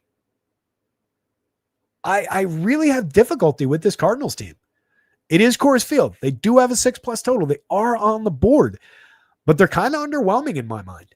I won't mind if I come up with a big portfolio of lineups that has fewer cards in it. Even against Bradley Blaylock, who's got a 9.97 ERA and a 5.16 xFIP this season. Allowing plenty of power. That's in 4 starts, 21 2/3. This is nothing pitcher. It's just the quality of this lineup overall. Don't love. Wouldn't surprise me at all, though, if the Cards go off for 10+ today against this guy and do it in the first 3-4 innings. So plenty of upside, plenty of playability. It is Coors Field. Man for man, if this is the lineup, Brendan Donovan's having a nice year. Underwhelming overall bat as far as general DFS quality or standout attributes, but does everything a little bit. 123 WRC plus is obviously outstanding, as is the underlying 362 xWOBA. 147 WRC plus for Ivan Herrera in 193 plate appearances. He's had a great year in that chance. 8 home runs, solid slash line, a 363 xWOBA, 187 ISO, double-digit barrels, 44.8% hard hits. Kid's just good. Wilson at 49.37, always playable. 13 homers, 256, 341, 436. That's where your quality comes from. Those 3 players at the top of the lineup have an average WRC plus of 130, and then you get the 103 out of Mason Wynn, and everybody else substandard. 9-man, that is a 94 WRC plus on average. Take what you will from that. Nolan Arenado at 44.34 has 10 home runs, got a nice ovation in the ballpark yesterday, and that's about all he's worth right now. That swing's just gone. 4,434. The price is up a little on DK because of the Coors Field of it, and it should be. Same thing on FanDuel, but he's just been bad most of the season. The one thing he's doing is not striking out. 9.6% strikeouts is nice. A lot of bat on ball, but look at the quality of that bat on ball. 4% barrels, 34.1% hard hits. No results to speak of. 299 xWOBA to help tell that story. Pass. Mason Wynn's an average shortstop at best. You can see the numbers. Jordan Walker's the interesting one. I talked about him yesterday. 37, 3,000 for a cheap player with some talent. Kid who once upon a time was one of the best power hitting prospects in the minor leagues. 8.8% barrels and 47.2% hard hits over his 208 major league plate appearances this year. He's been more successful in the minors, undeniably, but that rookie season that I showed you yesterday from 2 years ago was pretty good. Just didn't get the credit for being pretty good. Immediately, they've just been jerking him around for 2 years as far as, you're in the majors, you're in the minors, you're in the majors. Give him a chance. We see other teams, Jack Caglianone's hitting 142 something. Give Jordan Walker a chance. He is that kind of talent. Pedro Pajes, Victor Scott, Garrett Hampson, mix and match quality players. Victor Scott's probably your most interesting guy. Just put a couple balls in play. Give me a little shot at some stolen base bonus. He's got 25 steals and 338 chances this year with a 315 on base. Even with that, 288 xWOBA, 86 WRC plus. Yikes. It's an ugly bottom end. I do like Walker. I would probably, if I'm looking at cards,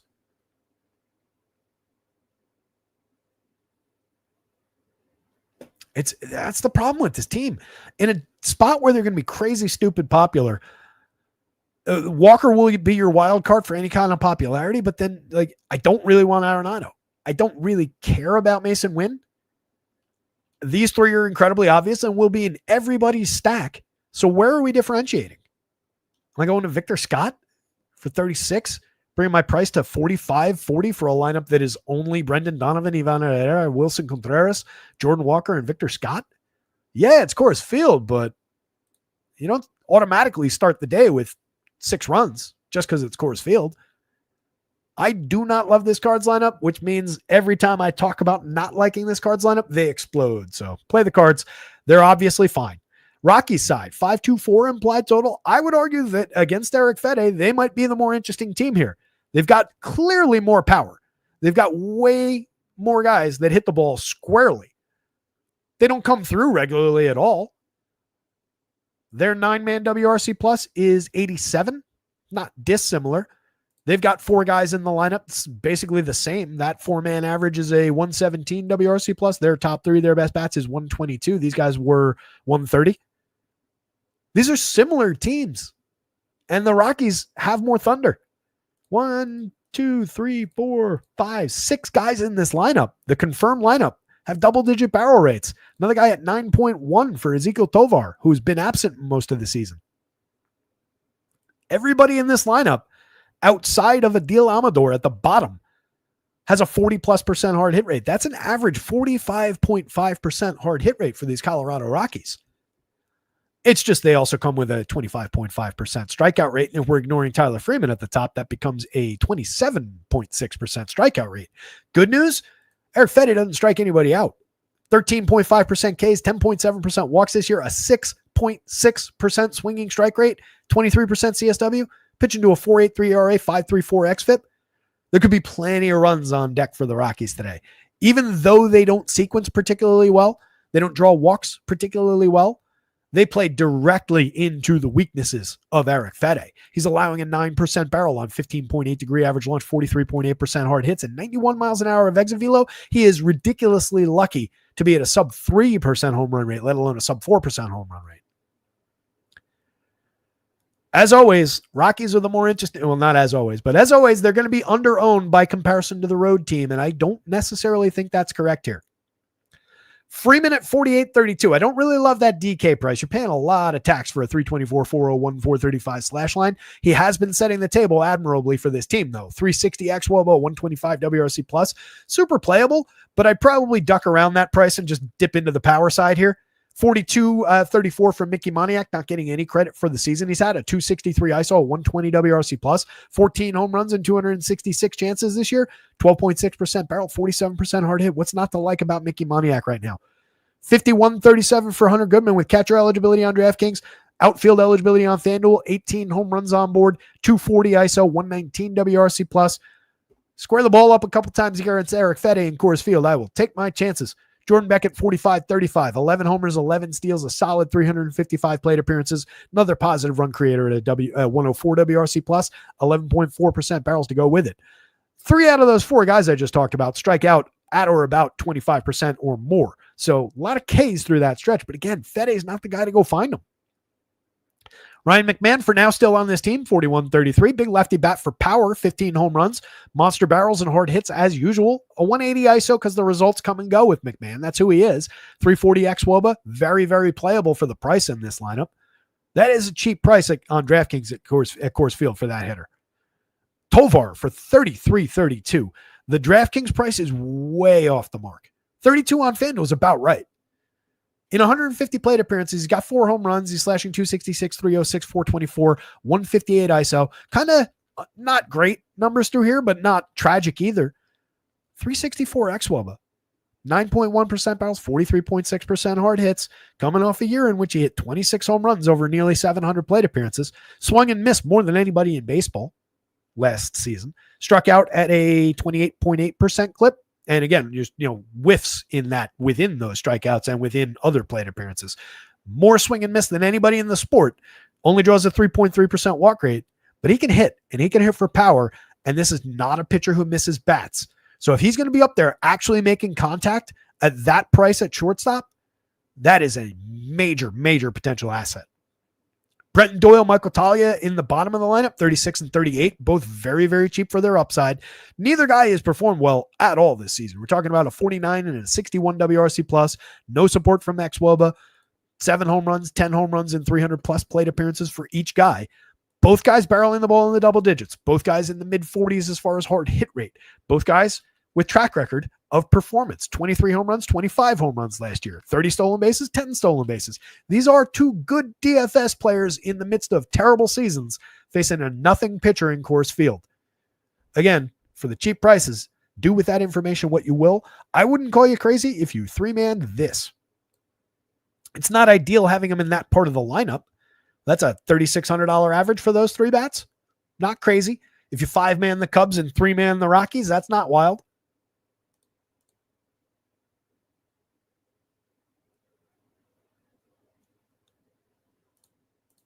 I got to see something. Now we're just spending time. All right, so that was 37 across those positions, right? Call it 37 a piece. And then if I'm going third base, first base, remember I got second, short, and catcher out of that 3-man Cubs. So we do have to leave Hunter Goodman on the table, which kind of sucks. But you could get McMahon, Talia, and then you got an abundance of outfielders here. So you could go Mickey, which I think I definitely would do. And then I'm making a choice between a very cheap Brenton Doyle, a more expensive Jordan Beck, and a more expensive Tyler Freeman. I think I would go with Beck and Doyle. And I'm filling out 5 for $4,040 apiece. 20,200 total, plus those 3 Cubs. I think that is a path to some upside pitchers in combination with that.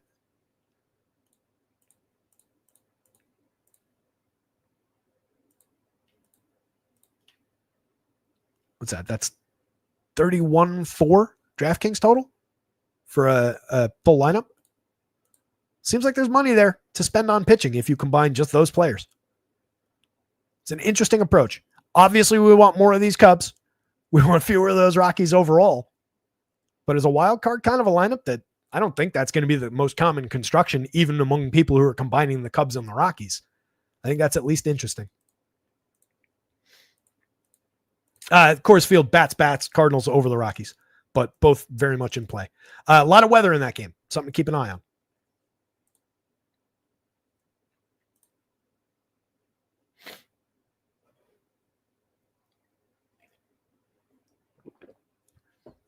Yeah, right, Monty? Monty said originally thought Correa, Lindor, and Bichette were the most underpriced at shortstop. It's Tovar. I agree with that statement. Being in Coors Field, having the power that he does, those 3 guys are all more proven and quite a bit better than Ezequiel Tovar in a vacuum if we normalized everything. But given the matchup, given the ballpark, and et cetera, yeah, that Tovar is cheap. Jonathan Hansa said, I'm adding a 1 in front of all the Cubs home run numbers.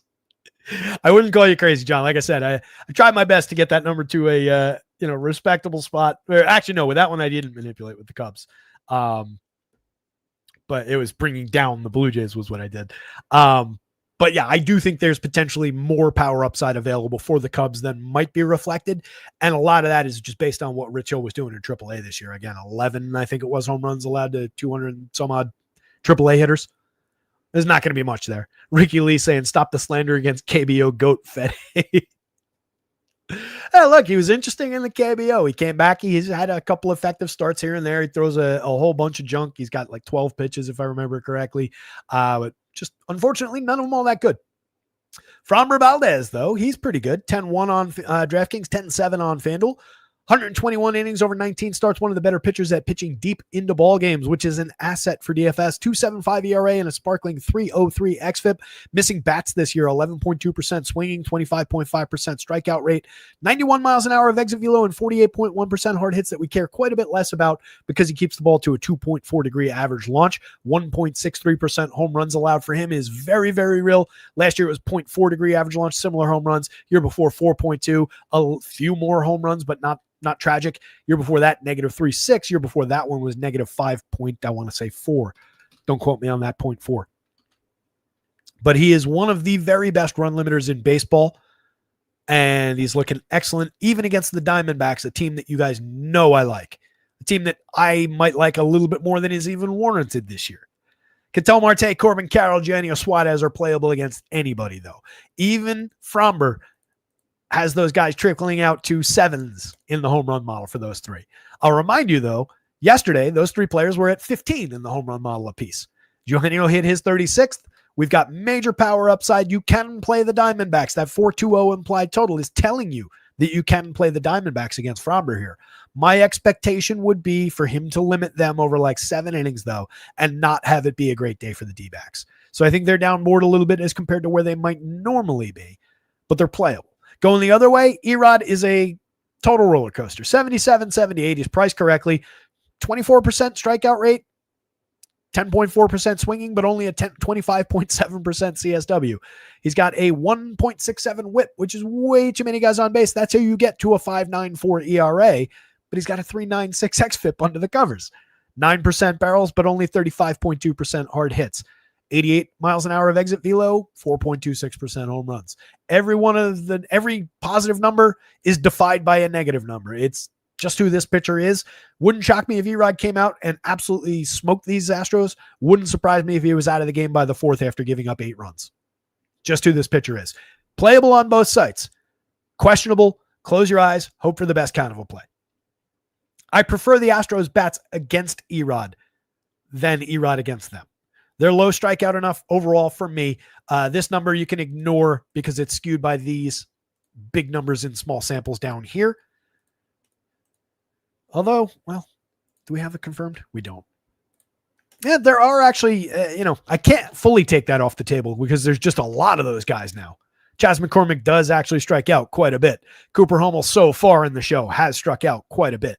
Shea Whitcomb, so far this year in just 23 plate appearances, struck out quite a bit. It was a small sample last year. 46 plate appearances, didn't really strike out in the show. A lot of power in Whitcomb. We talked about him yesterday. He's kind of aged up. He's borderline about to hit that quad A type prospect number. 26 years old in AAA. He's got 19 home runs this year. He had 25 last year. 35 back in 2023 as a 24-year-old in AA and AAA. That was age appropriate. 35 homers, 20 steals that year. Struck out quite a bit that year, 30.2%. The number I wanted was this year's AAA strikeout rate is at 23%, but again, as a 26-year-old against AAA pitching, 9.8% walks. He is a relatively high strikeout, medium high walk rate power bat, and we'll see what we get in the show. He's very, very cheap. Third base, second base eligibility on both sites, 26, 22. Extremely playable against Erod here. Not uninteresting, but there are actual strikeouts down bottom of the lineup. Bryce Matthews so far in 19 plate appearances, pair of home runs, ton of strikeouts out of him. What was he doing in the minors?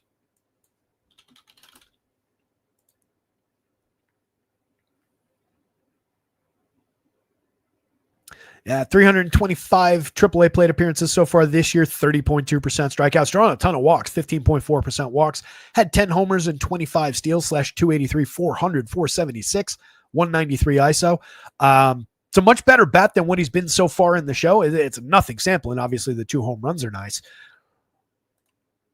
I would expect a lot of strikeouts in a continued way from the hitter, but he also might be able to exploit some walk from Erod. He's also very cheap at 21-22, just filler right now, but there is talent there. So not untalented kids rounding out the bottom of this projected lineup, but there are realistic strikeouts down there for Erod to go find. Walker striking out a lot this year. Previously did not strike out. 23, 2022 were lower strikeout years. Bounced up to 24-1 in a first down season last year, and then has had a tragic season over nearly 400 plate appearances this year. Only 13 home runs, a 150 ISO, 89 WRC plus, 27% strikeouts with walks plummeting. That still comes with a lot of premium contact. It's your only saving grace, 8.11 in the home run model. That and the price tag keeps me interested in Walker. More expensive on FanDuel, though, at $3,000 than that $32 on DraftKings. That's really cheap. Jainer Diaz is also really cheap at $33, considering he's facing Erod here. This is a kid with a tremendous hit tool that has just not arrived at all this year. He's hit 13 home runs, thankfully, which has saved him a little bit. He's got a 335 underlying XWOB, but that speaks to the quality. Last year, he slashed 299, 325, 441, hit 16 homers in 619 chances. Year before that, he hit 23 homers in only 377 chances with a similarly high-quality slash line, 200-plus ISOs both of those seasons. Kid is way better than he's been this year. Will play him if I go to Astros. Jose Altuve, 43-31, not really getting the recognition for completely turning around his year. 121 WRC plus now, 17 homers, 4,300, 3,100. Entirely affordable second and outfield eligibility. Ideal to move around in your lineups. Cam Smith getting on base quite a bit. 335 on base, 109 WRC plus. Solid table setter up at the top of this lineup. You can mix and match your way to some Astros against Erod. I don't know that you want to get over the top with them, though, especially not with the added Ks in the lineup. Wouldn't shock me if they had a day against Erod, but again, wouldn't shock me if he was all right against them. If you go into the Diamondbacks against Fromber, I consider it a bad idea. But when we're talking about good teams, good lineups in a contrarian way, you throw them into the mix against the White Sox, etc., even the Athletics today, I think they do look playable from that sense because they've got all-stars, in several spots in this lineup, and they've got some quality bats in the guys who aren't all-stars. Marte, Carroll, Eugenio are your obvious big spots. 19 home runs on board for Ketel Marte, 21 with 13 stolen bases for Corbin Carroll, and then Eugenio leading the way at 36, tied with Aaron Judge. 348 ISO for Suarez this year, a 153 WRC plus. He's just been ridiculous, hitting home runs every single day. In between those bats, 3,800, 2,800 for Lourdes Gurriel. He's getting on base just a 293 clip. I'd like to see him flip the switch and become that solid line drive bat. Doesn't really strike out, not really drawing many walks, but putting the ball in play effectively and push that on base just via some BABIP. Direct the ball a little bit more. He's got 12 home runs. I'd rather see him hit for average and on base, given where he is in this lineup. And that's kind of what the three hitters here for. Reset the table ahead of Suarez, ahead of Josh Naylor. Randall Grichuk even is interesting. Naylor at 42-34, having a very effective season outside of power. 158 ISO, 11 home runs. If you look at Josh Naylor of years past, there's maybe a little bit more power in those seasons, but overall, he's been tremendous this year. 125 WRC plus. He's been very, very good. Strikes out just 12.4% of the time as well. Draws a lot of walks. Excellent bat. Grichuk at 33-26, 7 home runs and 179 chances, carrying a 217 ISO. Facing any lefty, Randall Grichuk is always in play. It's just Fromber kind of takes away what you would want him to do. 14.5% barrels and 51.9% hard hits. But if he just smokes 3-line drives at the shortstop, it's not going to be ideal for output. Araldo Perdomo gets on base like crazy. I like him better in the 9 spot than in the 7 spot, just so I can wrap him around. Blaze Alexander, reasonable hit tool in the minors, 273, 368, 394, off to a good start this season, over 38 plate appearances, created some runs. He's cheap. He's interesting enough at second base if you're already stacking Diamondbacks. Not really a reason to go to the Diamondbacks. And then Jose Herrera is going to do the catching today. Fromber, Astros bats, Diamondbacks bats, Erod. Erod's more playable than that, but his lack of reliability puts him below, I think, the Diamondbacks bats when they're getting that solid total against Fromber. But I expect Fromber to take away most of the Diamondbacks quality today. Coming up on 6 o'clock, 2 games to go. We will fly through these last 2 even more aggressively. The league leading Milwaukee Brewers facing another high-quality pitcher. They scored, what, 6 last night, I think? Wait, that was the Mariners lineup I grabbed. Mariners lineup is in, and the Twins lineup is in from that last game. Did you get that one now, too?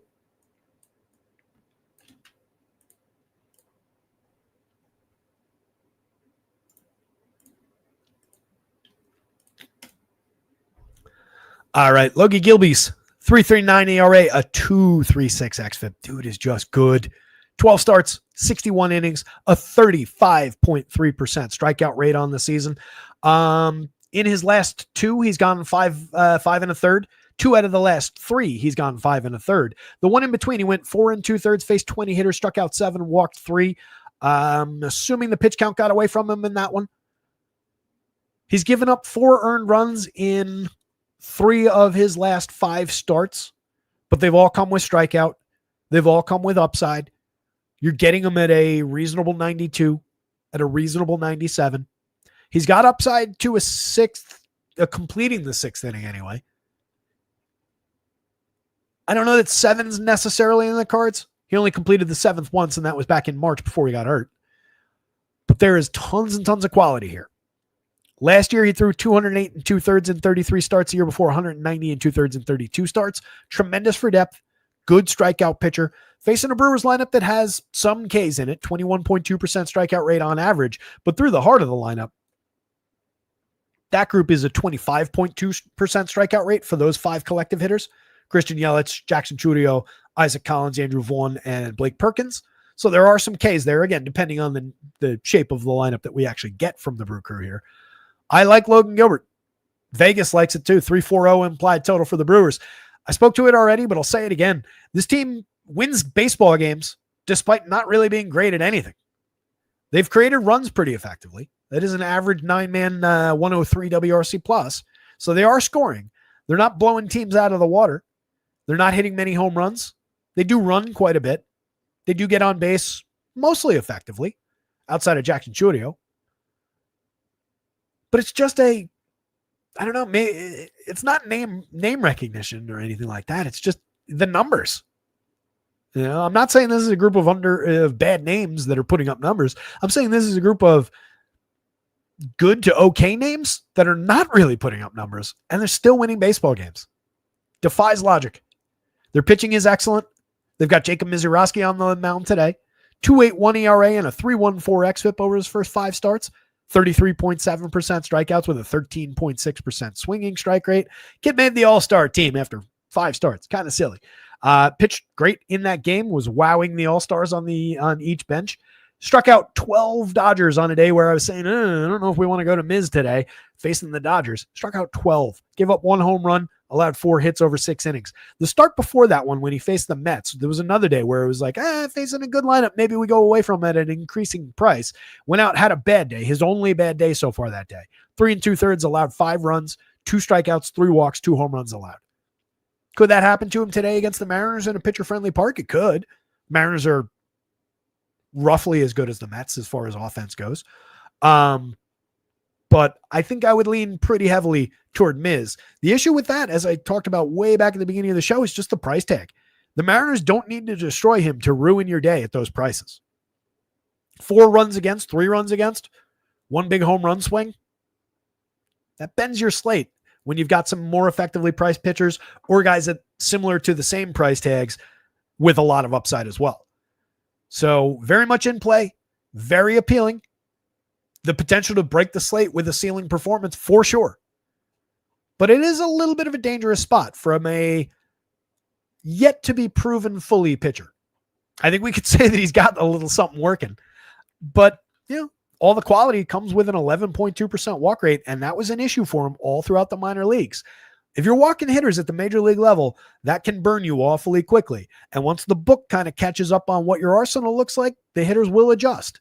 So a healthy dose of skepticism because of the price tag. Can we put it that way? Is that fair? Brewers bats, if you're going there against Logan Gilbert, I'm not enthused about the spot, but they've been coming through. They've been making things happen. Bryce Turang gets on base with a 348 clip, creating runs at a 105 WRC plus, 18 steals. A little bit of pop in the bat as well. 45% hard hits is significantly up year over year.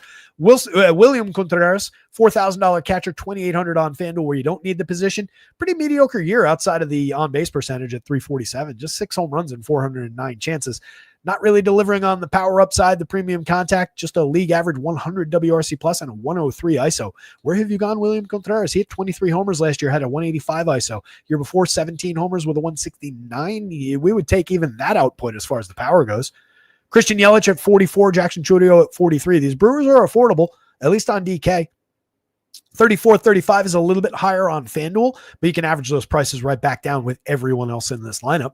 19 homers on board for Yelich, 15 steals, tremendous season with a 122 WRC plus. Chourio, 16 homers, 17 steals, tremendous counting stats, sub 300 on base remains concerning, as does the 7.8% barrel, which is a match for last year, but he's dipped to 39.2% hard hits. There's concern there, and there's concern here.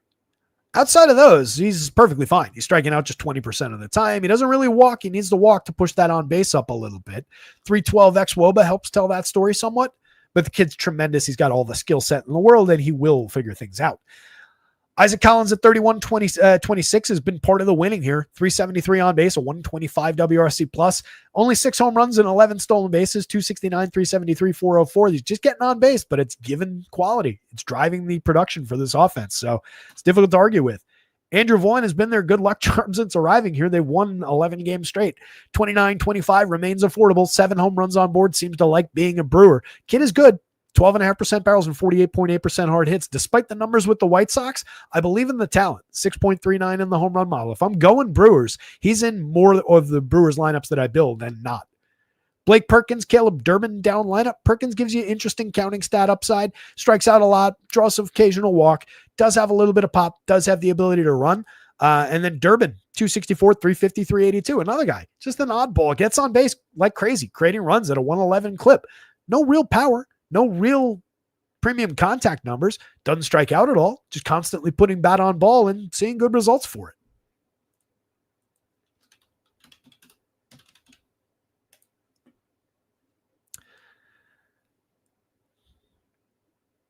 I can't even his batting average on balls in play is just 275. It's not like he's getting weird outlier support at a BABIP. It's just strange. Strange that they're as successful as they are. And then Joey Ortiz, kind of a waste of time at the bottom outside of the occasional counting stat. Mariners bats, J.P. Crawford gets on base at a ludicrous clip ahead of Julio Rodriguez, Cal Raleigh, Randy Arozarena, their little power core here. You can see there is power showing against Miz. He's given up a 4.08% home run rate with plenty of hard hit, plenty of exit velo on a fly ball trajectory. So again, that's another negative that these Mariners might be able to exploit against him. These are tremendous power bats. A lot of barrels here, a lot of hard hit here. Cal Raleigh here at I believe slate leading 18.56 in the model. He's got 38 homers on the season, a 357 ISO. He's been ridiculous. If you don't know who he is, you haven't been paying attention this year. Julio has underperformed the season overall, but does have 14 homers, 19 steals, good counting stats in the runs and ribbies numbers because he's hitting ahead of Cal Raleigh most of the time, a 107 WRC plus, and tons of ability to improve on these numbers over the last 2 months of the year. Would not shock me at all if Julio had a dynamite August and September. Randy Arozarena really improved his season in the last month or so. 18 homers, 16 steals, a 136 WRC plus, tons and tons of high quality bat on ball, draws a good amount of walks, gets on base like crazy. That's a player who could absolutely exploit the negative attributes that come with Mizurowski. He also could go out there and strike out 3 times against Miz.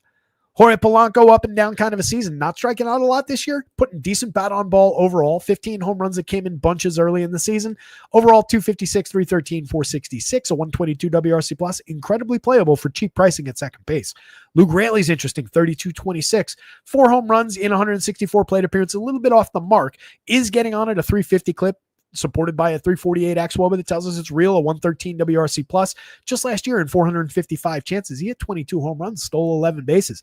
Guy's got power. Guy's got a little bit of ability to run the bases as well. Dominic Canzone continues to put great bat on ball. 17.1% barrels and 48.8% hard hits from the left side from Canzone this year. In 108 plate appearances, he's got 6 homers, a 233 ISO, 311, 343, 544. That is not an uninteresting hitter to throw against Miz. And I'll throw on top of it, he's only struck out at a 19.4% clip in the small sample so far. Granted, it was 28-2 last year, but 17-6 the year before. That was in 188 last year where he was bad, 182 where he was kind of similar to this year. No, not similar to this year. Sorry. Another bad slash line 2 years ago. So there's just marked improvement for Dominic Canzone right now. And it's kind of gone under the radar. When he first popped back up on and went off on a tear, he was getting a little bit of reporting, but I feel like it's cooled. 36-26 or 37-26. Very, very playable if you're choosing to attack Miz, which is probably not a great idea. And then Cole Young and Ben Williamson are also wearing Mariners uniforms.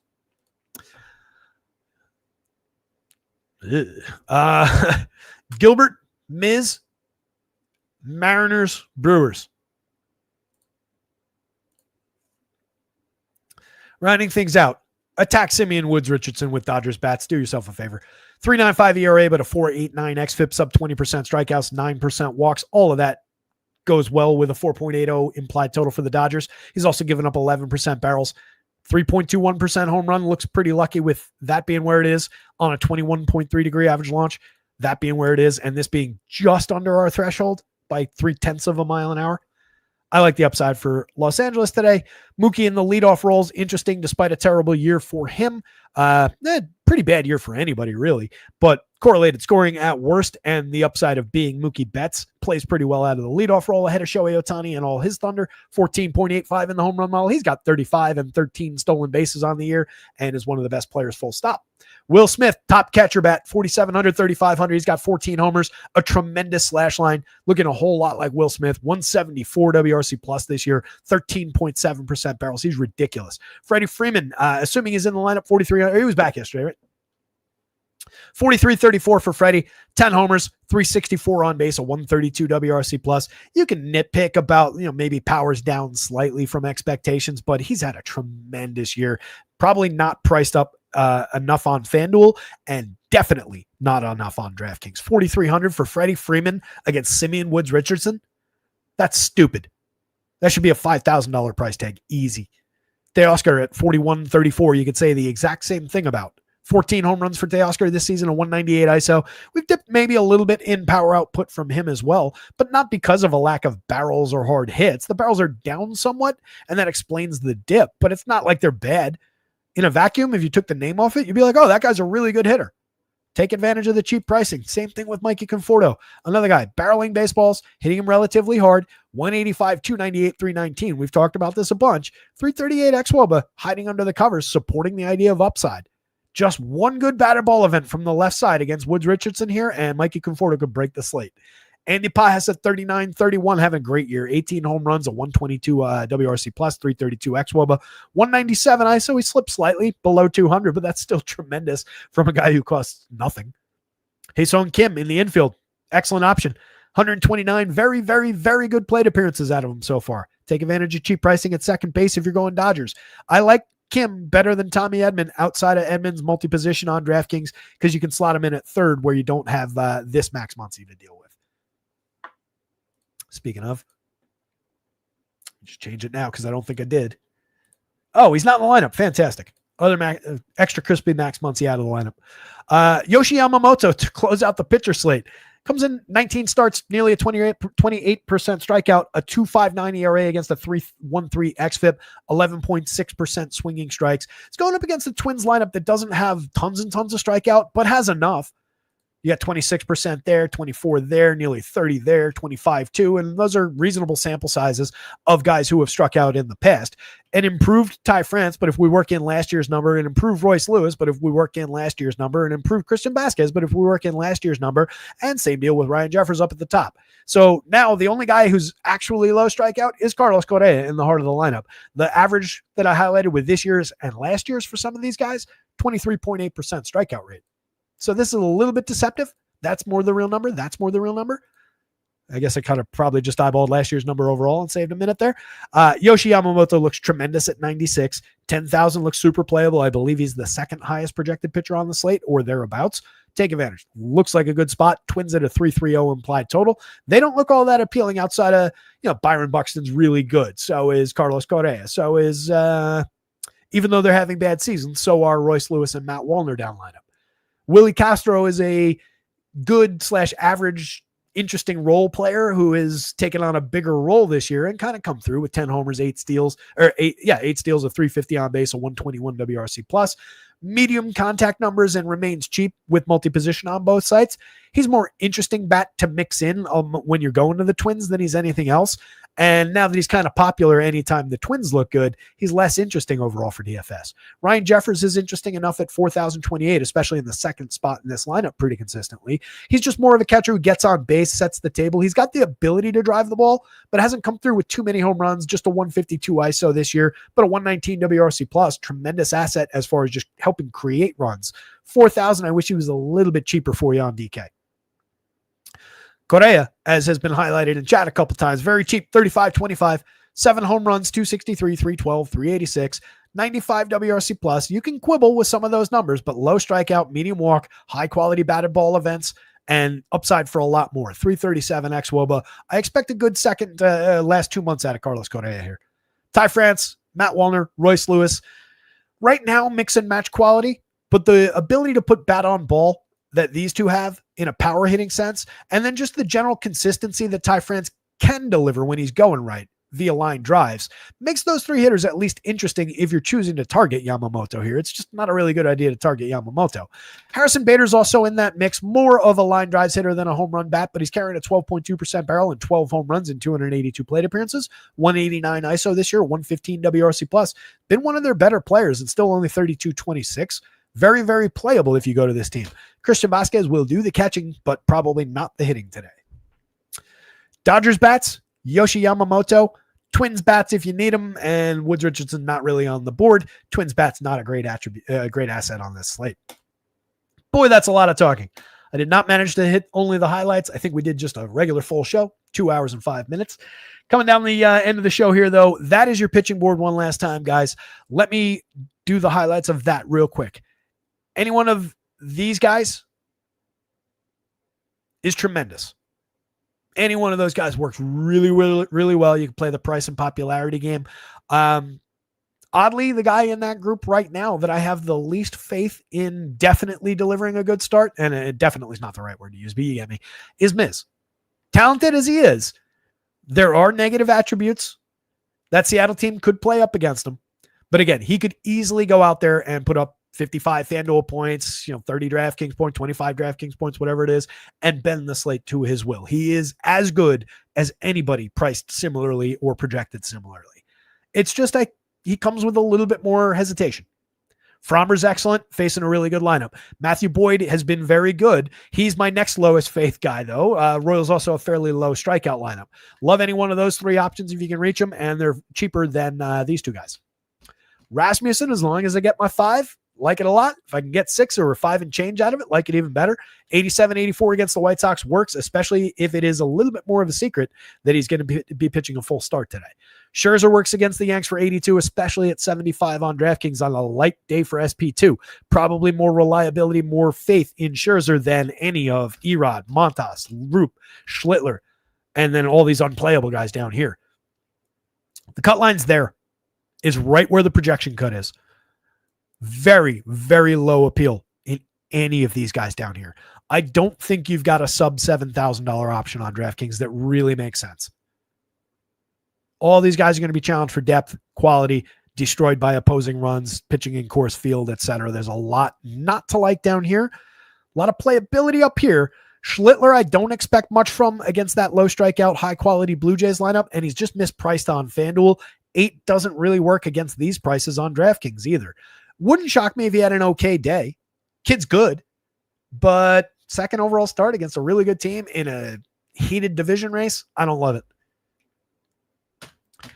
With that, you guys, let me punch out. Got to update the site. It is 6:18. We got a 7:07 start. It only takes me about 30 seconds to update the site. We've got most of these lineups in already, but good luck out there tonight. Somebody go win something. Let me plug one more time before I even get to the close. Rotoscouts.com, guys. If you're not familiar, everything's under $1 a day. If you're watching this show every day and you've never gone over to Rotoscouts to just see what might be there, spend $6 to get a week out of it, give it a look. Go check it out. You get all these projections. You get the home run model number for each hitter in the thing. You get my home run picks from each team, plus the overall from the day, which today was Addison Barger going up against Cam Schlittler. You get football coming right around the corner for your same under $1 a day. No per sport fees. All access for under $1. Weekly, monthly, and quarterly plans available. I encourage you to check out a weekly. If you want to jump on a monthly, go for it. A few people take the quarterly option. That's the lowest price overall on a day-by-day basis. Give it a look, you guys. Give our guys over at acemind.io some love. Check out Gundacker's site. I'm not sure if Gun popped into the chat. We're going to try and do a show together. I think maybe a Thursday, but we'll talk it through. We'll get together for a show for you guys sometime soon.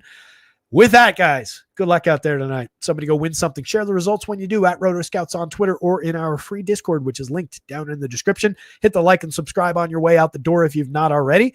And we will see you tomorrow for more on hopefully a more tame Wednesday slate. I'm not sure what it looks like yet. See you guys.